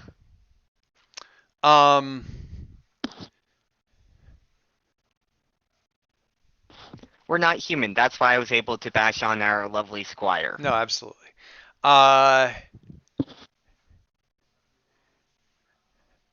The frustration in the last couple of days have been building because Rowan is convinced that there's something happening here, and he hasn't been able to put his finger on it. His telltales that he's been looking for, the signs are growing, but he had either because of what you I mean, who would have heard him muttering, I'm missing something. What am I missing? In the last couple of days, who would have been most likely to hear that? I'm guessing Ranger Ann. Right. Since Ranger Ann is never far away. I mean, to be fair, good sized city, and it's a place on the lowlands, one of the rare places in the lowlands where the sun actually reaches. So once you're within the city, it feels like a normal. I mean, there's green, open sward. There's a great central area of the city that's like open, like an open park kind of thing. There's amphitheaters. They try very hard to pretend that they're you know, not Being in a graveyard. yeah, they're not living in this weird, spooky, sort of perennially haunted forest filled with, magical megafauna. They're just in the thing. People come and go. Occasionally there's ground traffic, but largely it's mist. What'd you call them? Mist ferries? Barges. Mist barges that will bear you up out of the city and up to like the Midlands. And that's where obviously most of the travel comes from. It's an incredibly useful place to live because of the fact that it's close to all this weird stuff, and as a result, um, and probably why the Nalres originally built the place in the first place, because it's down amongst all the weird and is protected from the weird. Or it was. We'll begin sort of we're sort of begin in the middle of this thing, because you are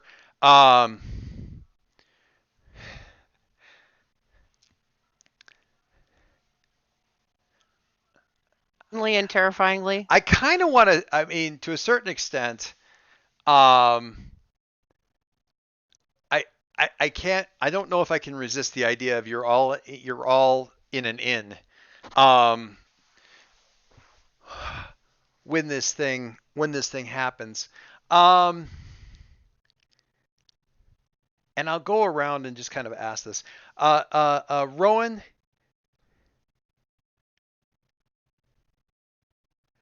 So the island fell out of the sky, and it led you here.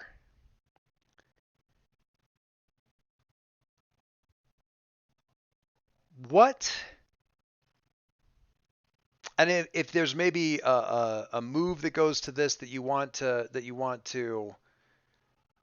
whether it's declaring some sort of lore or anything like that. I'm trying to think of the question I want, sort of how I want to ask this. Okay. Something is happening. You're convinced of it, and you're convinced that it's here. What must have been done to hide what's about to happen from your sight up to this point that you can now prepare yourself against in future? So I would say after the Sky Island fell, I prepared a horoscope in order to find out where the next danger was going to be. And it led us here, but I don't think this is where it's happening at. I think it should be much further away. So something must have interfered with my ability to read the signs of the earth and the ley lines. Okay. Or the falling of the island actually disturbed the ley lines so that you weren't reading them as they are now. Oh, I like that. That is also a good thing. I like that. Now the ley lines are distorted. Well, and the thing is, and tell me if you need to massage this a little bit, because something is going to happen here. You were right. You convinced yourself you were wrong.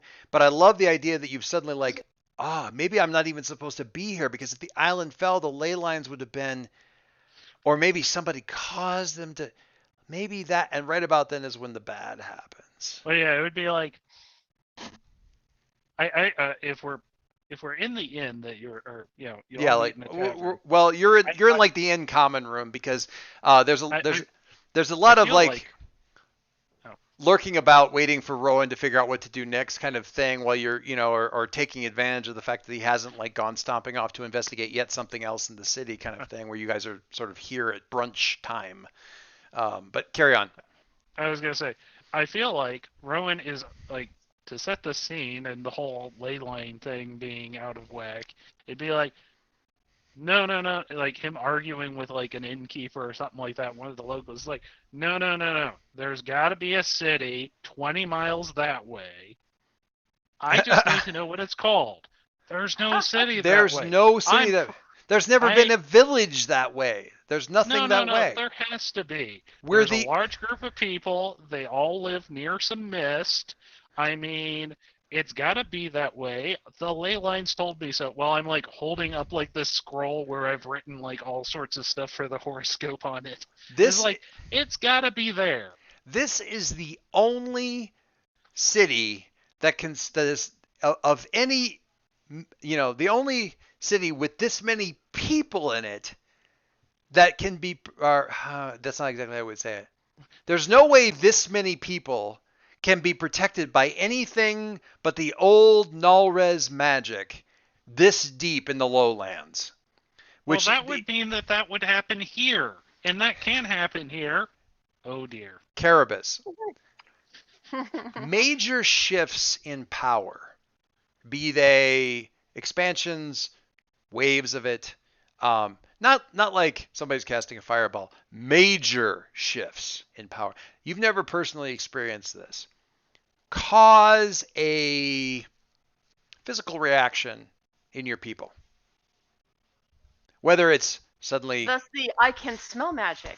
It actually is true, but not the way he thinks it is. Yeah, it's not like illusions. It's not like somebody's cast a fireball. It's like you probably would have had a reaction when the island fell out of the sky. I mean, that's kind of trite to say because everybody would have had a reaction had they been near where the island fell out of the sky, and their reaction would have been dying. But he probably threw up a hairball. What is that physical reaction that your people have that you didn't know about necessarily? You've never personally experienced. Maybe it was a rumor. Maybe it was a thing that we can sense magic, and when you sense magic, just identify the signs. When magical stuff happens, whatever. What is that just happened to you while this argument's going on? And it's like, well, that would mean it would have to be here. Oh no. And Caribus, what?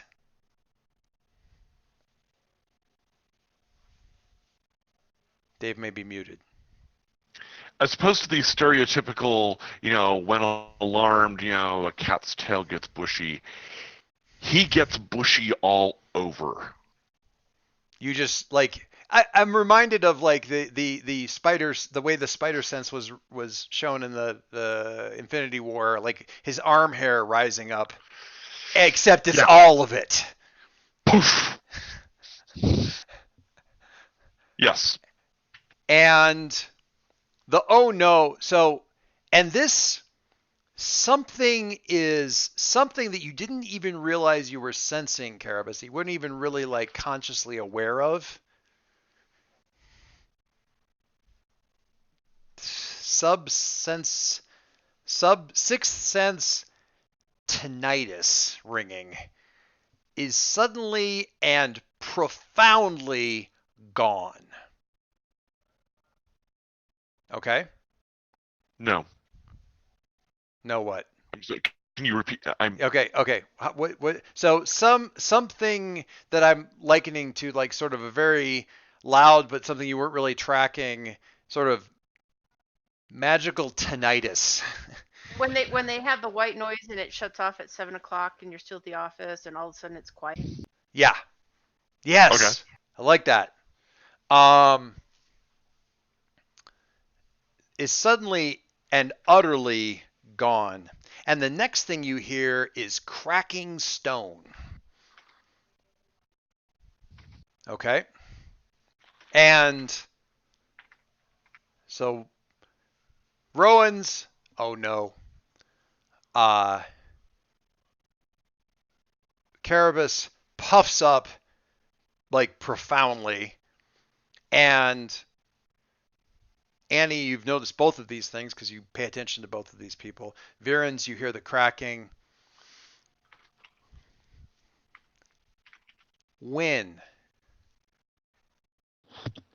Yes. your people's magic has been removed from this place, it just happened.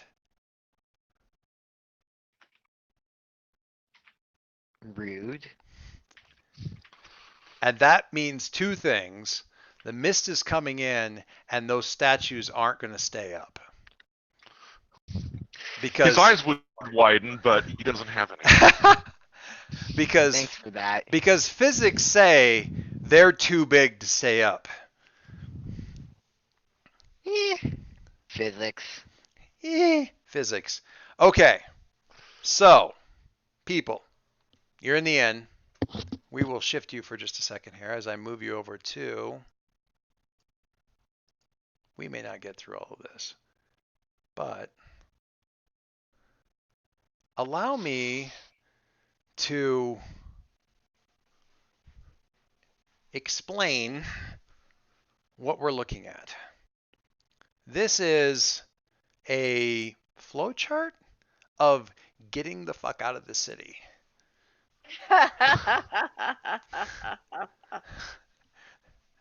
Something was just done.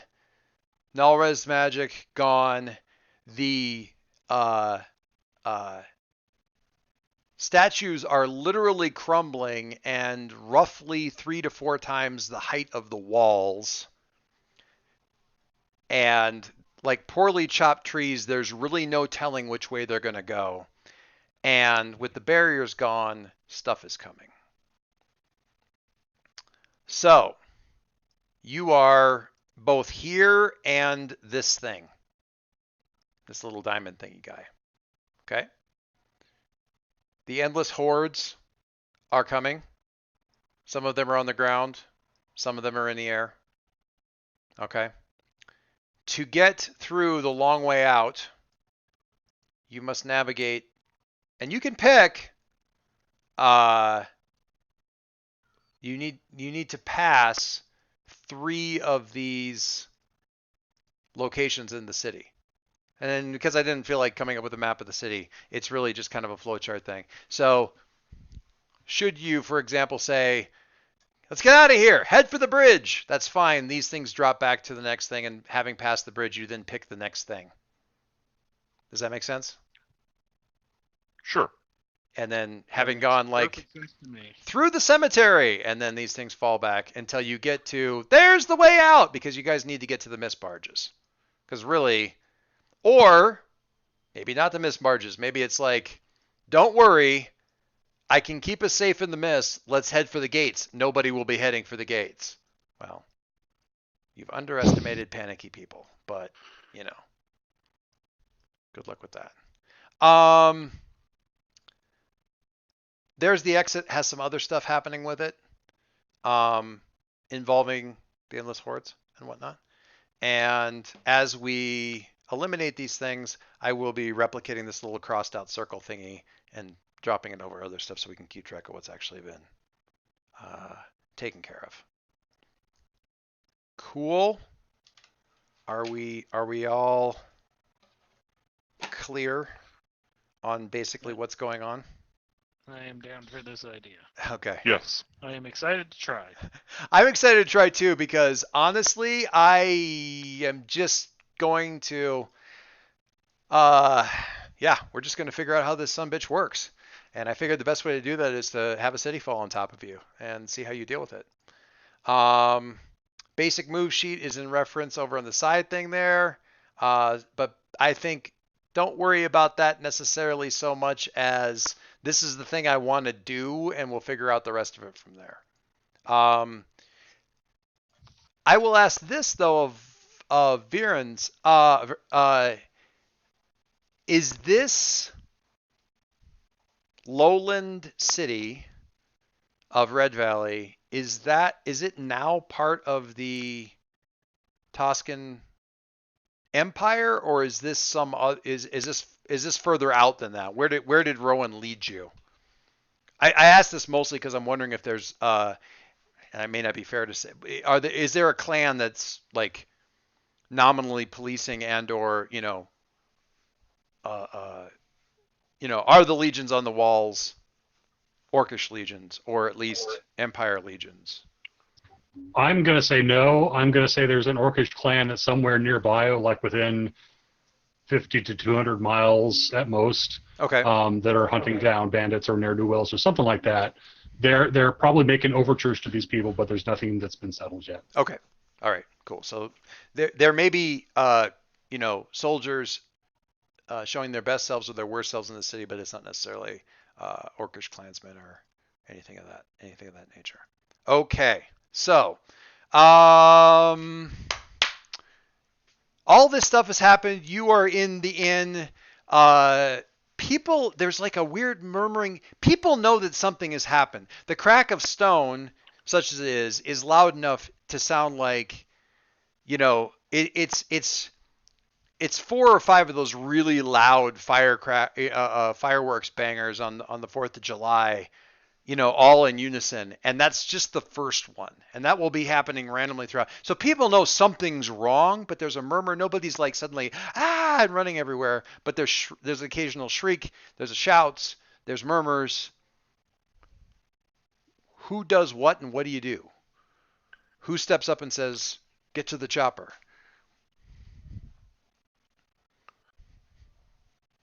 I think Varens is going to have to stand up and grab his arms and start gesturing and be like, we need to leave. We need to get as many people out as we can. Ooh. Oh, I like that. It's interesting to me that he takes that on, but okay. Um, Protect the community. That's one of the things that. Protect the community, of course. Okay, so stepping outside, assuming the rest are following you, or are you more of the herd dog, getting everybody ushered out the door? We need to move now. Grab your things and go, kind of thing. He'll step out and take a look around. Okay, so people aren't exactly, there isn't panic in the streets yet until another one of those almost rippling, air bursts happen again, and you can, if this were shot as a live action TV show, you get the camera zooming in and then focusing on one of the, statues in the distance as like. It almost looks like the shoulders on the statue settle, and the whole like sort of latitudinal line below what would be sort of the statue's collarbone, but above the middle of the chest, like there's this massive blast of dust out all the way through the body as the whole thing seems to like come down and burst apart from its core. Almost like something was holding something inside gave out, and the whole thing dropped 5 inches. And when you say whole thing, you're talking about something. You're like talking about 5 tons of stone, dropping 5 inches, and this shot of dust pouring out in all directions, and you can see kind of that ripple effect of dust bursting out away from the body. So open street. It's a good inn. Open street. It's fair. It's quite a long ways to the mist barges. I'm gonna say. I mean, there's the options are what the options are. Through the center of the city, there's a central bridge. Like I'm thinking of like sort of the Charles Bridge across. In Prague, King Charles Bridge. There you can go through like side streets that would keep you out of the way of the major thoroughfares. Center of the city. Cemetery is not going to have a lot of people in it, so decent way to get through there. So on and so forth. And yes, Rowan, go. I am with Varens. I think it's like a good idea to like try to get everybody's attention and get them out in like as orderly a fashion as possible. Okay. And are you when you say everybody, the building, the city, the street, the city, what's the scale we're talking about here? For now, who are you personally put a face on the people that you care about here? let's go with this building. So, like, he is probably, like, trying to literally haul the innkeeper that he was just arguing with, like, out of the building. It's like, nope, nope, nope. Okay. This is going to be much more dangerous than what you think. Innkeeper have a family? Yes. Okay, so you're gathering that up. You've got the innkeeper, the thing. He is resisting, obviously, but this is your, get your wife, get your kids. The oldest son lives someplace else, but he and his wife both come back here and and his young wife both come back here and work during the day. You've been here for enough days that you know kind of familiar with the basics of it. You're not really paying attention to it. I think that to get them going the right way, this sounds like talk sense. Does that sound right to you? That sounds right. When you speak with conviction and ask someone for, Mhm. well, I wouldn't say it's not necessarily ask them for help, but you're trying to get them to act I'm on your. asking them to help themselves. Mm-hmm. There you go. If they're willing to listen, roll. There's enough reason enough for this. So, what do you? Before we get too far, Uh huh. are we heading towards the barges? Towards the where are we headed? That I mean, I That's think an excellent question. I'm asking. Where are you telling them to go? What are you telling them to do? Because come I with have a us. question for you. I think my understanding was it was like come with us, and we'll get you out of here, kind of thing. But Come with me if you want to live. Glad someone so said it. not so much like you need to go here and do this thing, but you need to come with us and we'll keep you safe and get you out of here. Does that track? Okay, so Margie, what did you want to do with that? Well, I actually wanted to lay down some ground stuff that I could use later. So, Okay. Lay away. I mean, so it's sort of like be just asking the question. Okay. What's the plan? The plan is to get them out of here. You guys no, not you. I'm asking him. Okay. All right. Oh, I see. Sorry. I'll shut up. That is 4 steps ahead of where I'm thinking right now. I don't want the building coming down on us. Okay. Then I can't lay any groundwork to use later. Never mind. Step out to Virens, because Virens is the one who's actually like looking at the territory and making a plan for the next thing. He seems like a planner. I just want to get out of the building. Talk to Virens. Yeah, I'm actually going to use part of my gear here. Excellent. All right, so real quick, before we move out of the building, and as Wrangler Annie is heading to Virens, or at least the camera may be following Annie, but I want to hear the talking sense. So you can see in the move for talk sense that there's a couple different ways you can approach. Which do you think is the? Well, right now I am appealing to their emotion or desires because self-preservation seems like an emotion. All right. In that case, I'll have you roll wisdom, and we'll see how that shakes out. Everyone. Which is not to my benefit. That's the choice I made, and that's what I'm going with. That's my move, and I'm sticking with it. Let's take a look over here, and we'll pop back over here. Oh, your wisdom is definitely. Cut, sir. Oh, damn. Okay, so that's a 2. Now, this is sad. Okay. Nope, that's not what I want. I want this. Make my cut.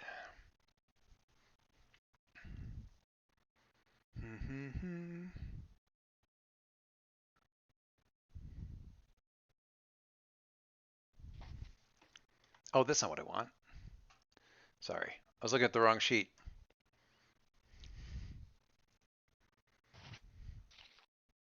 Oh, there's actually a 6- for talk sense. Oh, is there? Yes. Oh, I didn't even look. Yeah. They choose one. They cannot do as you ask, and will tell you why.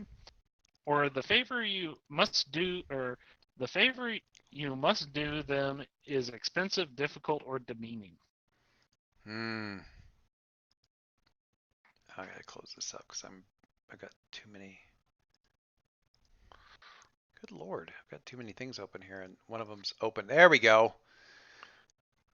6+6.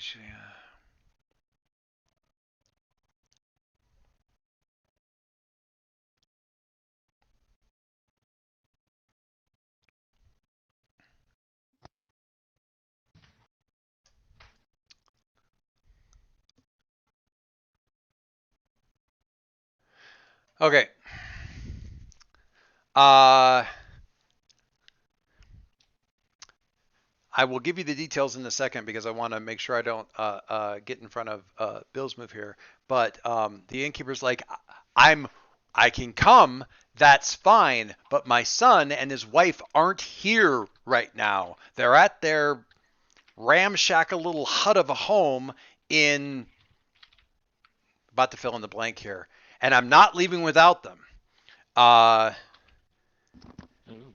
So got to get them. Virens, what's this thing that's going on out here as we follow Wrangler Ann out to you, and you are out in the street and taking in stuff. What's going on there? So one of the things that we talked about as an escape route is the mist barges, right? That would be in ping terms on the map. The mist barges are over here somewhere. There's the exit. Yeah, there's Which the are- exit. Which are powered by the same ley lines, as far as I know, that are being disrupted, and the reason these statues are crumbling. Yes, I mean, insofar as Virens understands it, if the statues are jacked up, there's a non-zero chance that the barges are also not working.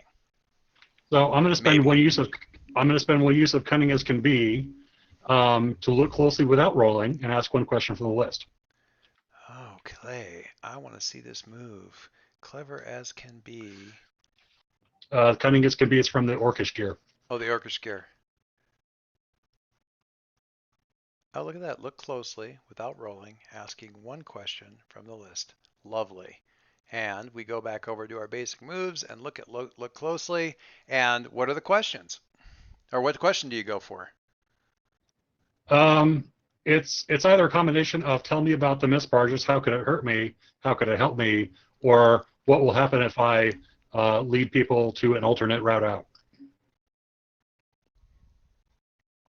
What Virens is concerned about is that the barges may become unreliable and crash, and he wants to get as many people as possible out safely. But like, which of those two you want to use to phrase this question? Pick whichever one. No, absolutely. And I want to look at just.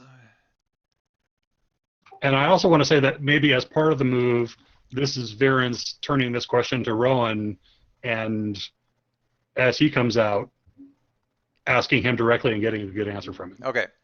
Well, actually, I keep wanting to say Annie. What I expect Anne to come up with is like the practical, sensible solution to this problem of the barges might be unreliable. Okay. I'm just saying that. Well, actually, a different possible thing. So I'm going to go with the what will happen if I choose an alternate route. The city, you have noticed, has a very fixated tunnel vision when it comes to the routes in and out. There are gates in the walls. There are 4 gates in the walls. They lie in opposite quadrants. So if the statues are north, south, east, and west, then it's northeast, southeast, so on and so forth. They're mighty, they're sturdy, they're huge, and they are practically never used. You occasionally get visitors out, but they're terribly paranoid about people coming in from that direction. Almost nobody will go out that way. If the mist barges are working, the place is going to be swamped, madhouse, pure chaos, so on and so forth. If they're not working, that times they're also not working. Going out through a gate puts you out into the lowlands, where the dangers are, well, we've talked about a lot of the possibilities of the mists, what could possibly go wrong there. But at least in some cases, your mounts might go mad. You might have visions, and the place becomes untrustworthy. You have to deal with the actual local flora and fauna, both of which are potentially. But on the upside, the gates will work. It'll be fine. We have a wizard. Yeah, it'll be fine. We have a. I literally have a move for that. So and the thing and the point to Annie. I was about to kind of point to Annie, but Margie started to say something, so I'll just let her. Go ahead. Grab the. Well, there's a lot that she could potentially do there. Also, at least in theory, with regards to some of the downsides there, and then maybe that question is, you're looking at where the mist barges are should be in the distance. You're not seeing any in the air yet, which is a problem. And you're looking at the gates, and then Annie's suddenly standing beside you, and you know, can you keep our horses from going mad if we go into the mist? Kind of, you're saying something like that to Virens, but I kind of like it being pointed at uh, Annie as well. So I don't know. Yeah, it should be. Yeah. Uh, we have a wizard. We don't need a wizard. We have a squire. So there's a couple things I want to say, sort of out of the. Okay. First off, by dumping us into the action, then I'm kind of at a disadvantage, because if we've been here for a while, bonds with any of the people in the inn, basically, if I have a scene with people, then I can develop bonds with them. Okay. And so, you're not going to do that necessarily. I don't know. Maybe you can do it in the middle of running away. I'm not sure how that works. Flashbacks. The other. Flashback. So the other is, I just want to let people know, the reason I was asking sort of what the plan was, or what you were trying to do, is that one of my custom attributes is that if I can tell you that I told you so, I do everything with hope. So asking people to emote more about what they're doing, or saying it, so I can say whether it's a good idea or a bad idea, so that we have those opportunities to do that. Okay. Well, as the spotlight was moving, I think the logical thing for Varens would be to have done was to, say aloud what he's seeing, which is, or what he's speculating, which is, hey, these barges might be unreliable because of what's going on right now. Here's these other way out. Here's these other ways out. What do you think? So, to come at that somewhat sideways, to Anne, coming down one way or the other, it's like, no, the gates are a terrible idea. We should go for the barges because the barges are, whatever. Or no, the barges are going to be a terrible idea. Even if they are working, they're going to be swamped. Go for the gates. We can manage outside. Picking that side or another. You're not necessarily doing the "I told you so" thing, but you're offering up the decision for Virens, and we can leverage that from there. We're traveling through the city, and you're the kind of person who would have certainly wandered throughout the city, met people, done this sort of thing. So I offer up to you the sort of, let me tell you about somebody that I know from the banking district that I met about 3 or 4 days ago. Or I can just suggest that the son and daughter of the innkeeper, who we've just mentioned, are people that she might have a bond with already. Absolutely. But I don't want to necessarily hang that stone around her neck if it's like, well, now I have to go and rescue him, kind of thing. No, that's fair. Yeah. The other thing about that move that I want to make sure that I'm not going into doing a deliberately stupid thing just so your move will trigger, if that makes sense. Oh, that's not how it works. Yeah. We'll have to take a look at that and just and that's absolutely fine. Which is why I'm trying to say, let's have Annie, damn it, in this context, say, as he's proposing too. I mean, they're both kind of mixed blessing sort of choices, and having Annie definitively come down on, God damn it, I did it again. Having her with Wrangler Anne, and that way you'll get You're it. right, If it you does. You know what it is? It's my brain taking that picture and turning it into Annie Oakley. But Wrangler, having Wrangler Anne definitively come down with, no, this is the right thing. This is the thing. I think let's just have that stand for this for right now. There's a aspect of, see, what your thing is kind of like, I think this is what you should do. I'm not sure about what you're about to do. And then when the 6 comes up, then you get to shine into that. Like, the dice have decreed that was a bad idea, even though it sounded like a good idea, and I was right. But I need to go and kind of look at that and make sure I understand it. Uh, Basically, it's offering advice and having it ignored, and it doesn't necessarily mean that what I'm giving you is just good advice. It just is yeah, it's make recommendations. Then like I might say we should take all the horses out of the inn and take them with us, and you're like no, that would be you know we don't have that kind of time, and then right. Well, that's fair. And then 10 turns down the way, it'd be really nice to have an extra horse. But I That sort do, of thing. yeah, I just do want to say that like the unspoken challenge against that move ever happening is that at least for variants, I will tend to take Anne's advice as good and probably follow it. So yeah, that's and that's an interesting thing because we're to a certain extent shoehorning the Anne's concept into a squire who's 70% where we want it to be and 30% not the fresh-faced, unshaven because they don't need to shave kid that no one's necessarily going to listen to the advice of, as expressed by the bonds that people have, with Anne. She's somebody people are going to listen to. So we need to.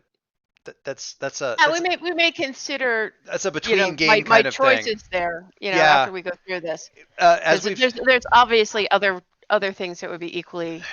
yeah, there may be either. I just was looking forward to telling Carabas that I told you so all the time. I mean, I don't think we need a move for that. yeah. I'm not going to say that I see the squire as like I lost Bill. Did I lose I lost everybody? Bill too. Oh, Just I'm go glad it wasn't just me. I also lost Bill. mid breath. Are you there? you're not the fresh-faced young kid. You're Sancho Panza. Yeah, yeah, and yeah. Dang it. All right, so that's what we're thinking about because maybe there's a different. I mean, I don't remember if that's an automatic. Is that a move that all squires automatically have? Or No, is it's that a choice. it's a So choice? so we can choose something else So if that yeah, looks like it would be a better way of doing it. maybe that, or we're thinking about just to really go. Let's think outside the box for a second. Uh, maybe as we've said in the past, like a lot of times the concepts can be expressed via multiple playbooks. Maybe the Squire's not the best fit now that we have a clear picture of Anne, Right? Wrangler Anne. No, Damn it. God damn it. Okay, now to be fair, I am 14 sessions into the mask game with the girls, and one of the girls' boyfriend's name is Emilio, Milo, nicknamed Milo by his family. I came up with the name after they presented his superhero name of Riptide. I came up with Emilio Reyes myself, and I have not been able to call him anything other than fucking Diego for 12 fucking sessions. I made the name up and I can't get it right. And if you listen to any of the recordings, his name, as near as anyone listening to me could tell, is Diego. God damn it! Okay, so I anyway. think that we can revisit this. I think we could Yeah, interrupted the scene enough and move on from there. But right now it's that taking it outside of the game system stuff. It's Viren's looking at this saying, going, Miss Barges, gate. Yeah, and I would say that even if the barges were working, I mean, there are very departure point, right? Yeah. There's only a limited number of people that can get onto each barge. There's going to be riots. If we're trying to keep peace, then we need to go there and make things orderly. If we're trying to take a small population, small part of our little world within the city, and help them, then that's all right. great. But I did have a question for you, Joyce. Yes. When you were talking about the statues crumbling, and how how they couldn't really be engineered to be freestanding. What about the walls? I mean, are the walls structurally sound, or is it just the? So we're talking about walls that, all joking aside, are call them somewhere between. I'm trying to think of what this looked like. 30 yards high, and 6 times 10, 60, and throw another 10 on either side, so 80 feet across. So like, actually, that's like, so they're kind of 30 by 30 meters, broad Okay. and high. So they're basically, if you took a series Football of field. if you took a series of cubes, 30 by 30 meter cubes, and made them the wall around the city. So they're they're very solid. Um, Now, will they survive having these statues fall on them? Probably not. But that's only if they fall on them, because again, who knows which way these damn things are going to go. Um, kind of every which way. So the walls themselves, I don't think you need to worry. And that, also, that's not the magical. The statues are imparting barrier qualities to the walls. Right. But what I'm thinking is that the walls themselves are inherently, providing safety against not the mist itself, but the creatures in the mist, Mm, would have to cross a 30-meter. yeah.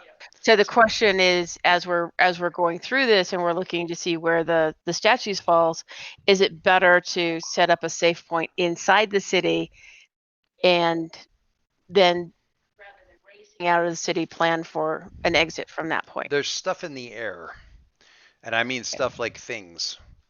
Um, And so the if you look back at the map thing, the Sky Swarm is a risk. The Swarm of Warriors, in this case, may be things from outside, and it may be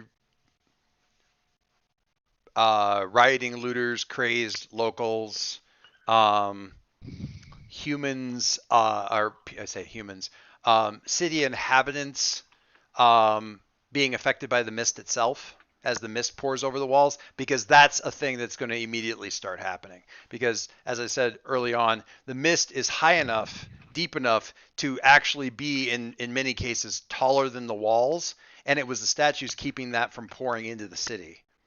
So that's a thing.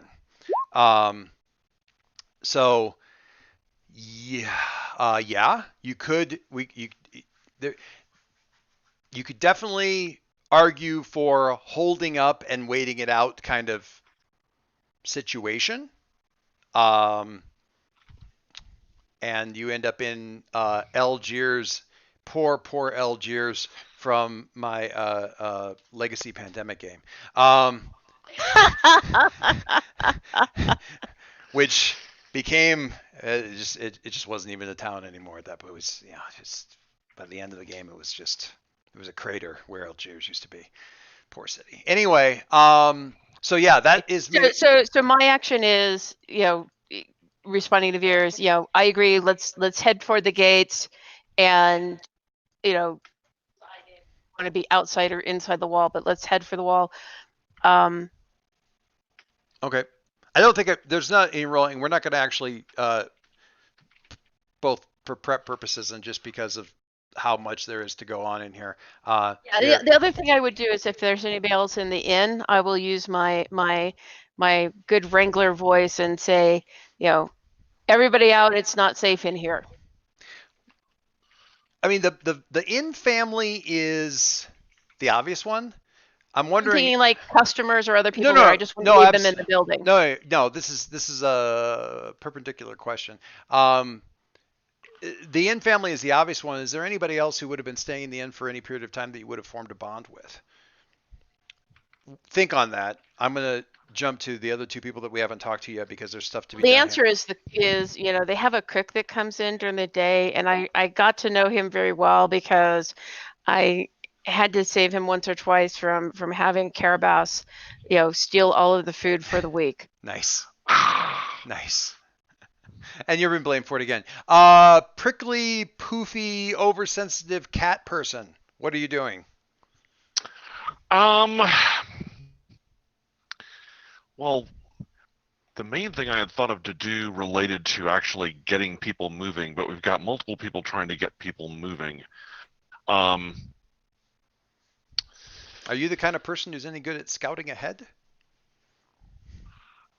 I don't know. Actually, I could try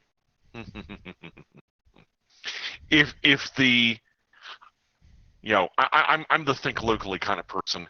So if the big issue here with the innkeeper is Think their locally, act globally. Okay. their family not coming with, and he's gonna plop down and refuse to move.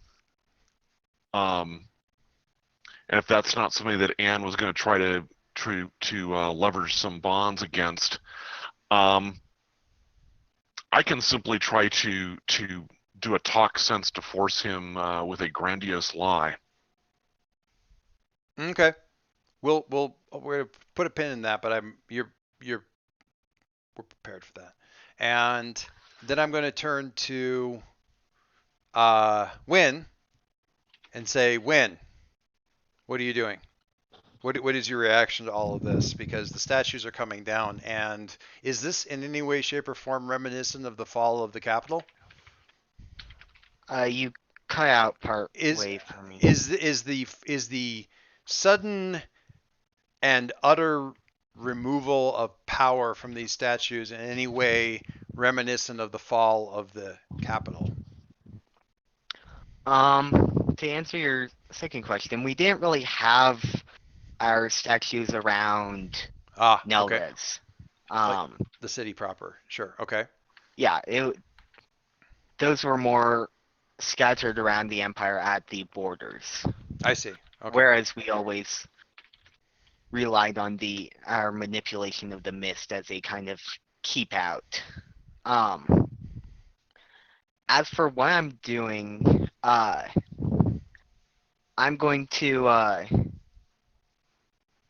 be with Virens, and I came here once back when it came Back when it was to back when it was back when it was Nalresian part of City. the empire. Ah, Yes, it was the beautiful or it was the great forges, um, and had crafted many pieces of metalwork that decorated the halls of Nelres. Okay. So I'm going to. I know some of the old passageways around Okay. the city, Okay. and those might be less bottlenecked. Eh, certainly less Um, populated. or just, you know, I remember the way around. Oh yes, the cemetery. I The remember a route through there. technically the forges are still active, although they are used with a uh, deplorable lack of full understanding by the current inhabitants. So, but still, treasures abound in that area of the city, and it's one of the oldest and most strongly built areas of the city, so less likely to immediately be, start. It's the least likely area of the city to start looking like Lake Town when smog comes visiting. Um, so there's also that. That would be sort of this area of the city. You know, traveling through that area, you've got uh, the potential to grab something useful while you're going through that area as well. So throwing some stuff out there in general, sounds like the gates are going to be a better option. We're going to pick up with the thing, and yeah, starting in media res, sort of what they recommend, Margie. It's not necessary. I mean, I'm responding to it obviously because I love a good media res thing, but starting off with a set piece or a chase, why not both? Uh, kind of a thing. So we will start. No, I think you got a good solution to it. So I'm Yeah, good. no, I think the flashbacks are great because it lets us see what we've been doing in the city as we're going through the city. You know, wait, where are we? Kind of looking through the dust of the crumbling stone dust and the smoke and the screaming people. It's like, where are we? That bakery. Head for the bakery. Trust me. That kind of a thing. And we get in there, and it's like, seriously, did you introduce yourself to every single person in the city while we were here? Like, oh my God. So So I love that idea. Anne will have introduced herself to anyone who would be useful in this particular circumstance because that's the way it works. Yeah, that is kind of how it works. All right. So we will. Is there end of session stuff we need to be doing? Yeah, I don't know. I never got. I think since we didn't finish this scene, well, when you reach the end of the session, the Fellowship answers these 3 questions. And I don't think we probably did enough play. But What where's are the 3 questions? Where is that? I'm looking at the basic moves sheet. Basic move sheet. All right. So, did we save or protect a community in need? Not yet. In progress. Did we strike a blow against the Overlord or their minions? It's probably not going to happen. Part of this is like we're not at that thing of like figuring out one of the Overlord's plans and trying to stop it before it happens. This is just the immediate arrest thing of like this is a thing that's happened, and we're getting out of it. Acting.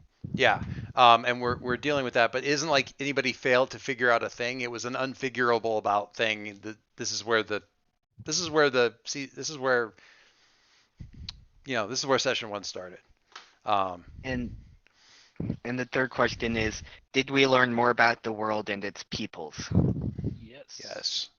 Now, is there any of like okay, look at the sheets. Is there a place for that potential thing, or is it just everybody advances together? No, for each yes. Yes. The group chooses 1. They choose an option more than once.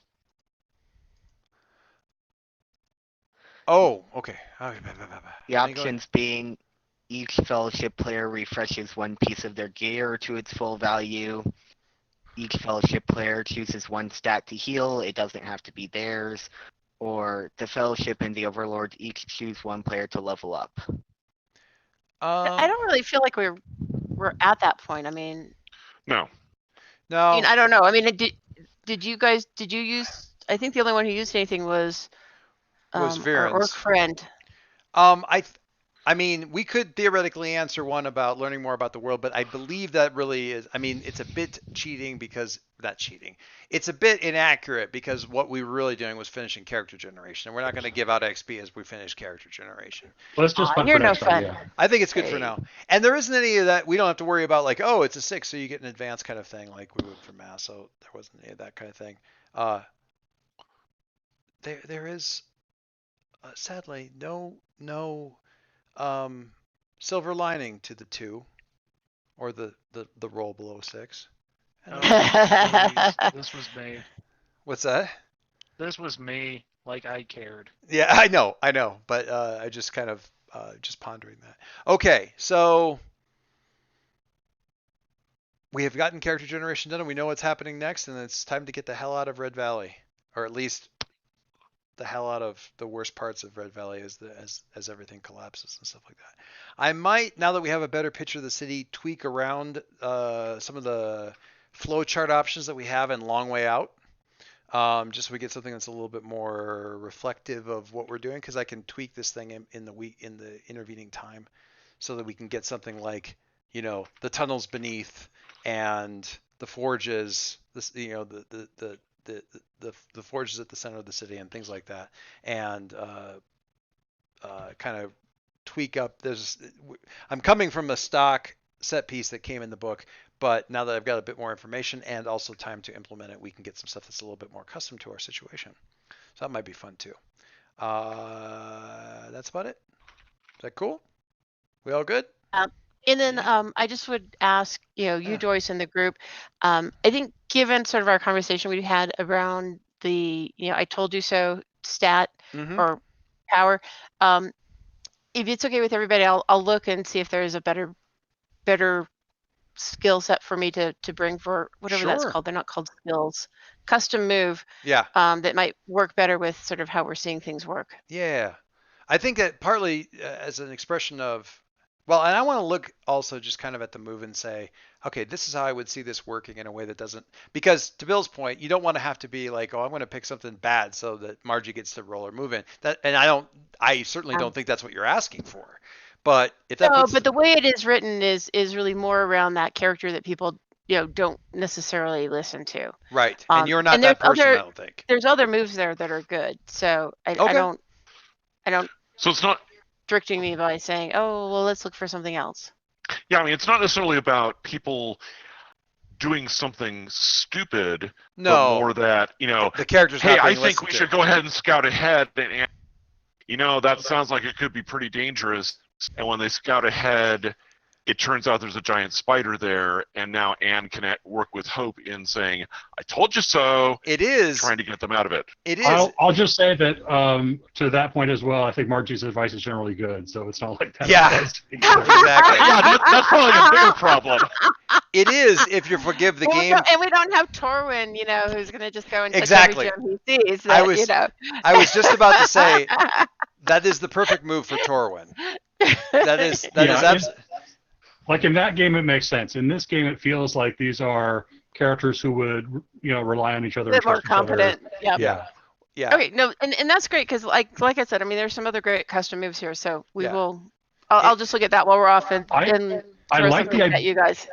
I like the idea of "I told you so." If I had to offer a suggestion for how to rewrite this custom to make that work, I would be like, when you think the worst is going to come to pass, and it does, and you warn people that the worst was come to pass. I've got I've got or a bad something along feeling those about I've got a bad Yeah. feeling And, about and there's actually another move that is that I've got a bad feeling about this, which is, when you think that when you're certain that something's going to go wrong or something's wrong, you can ask the Overlord to tell you the safest way out. That And sounds the Overlord ideal. has to tell you. I like that power. Wait, what is that? Say it again. So it's called, I've got a bad feeling about this. When you're certain something's wrong here, you may ask the Overlord to tell you the safest way out and also the quickest way out. They will answer truthfully. Ooh.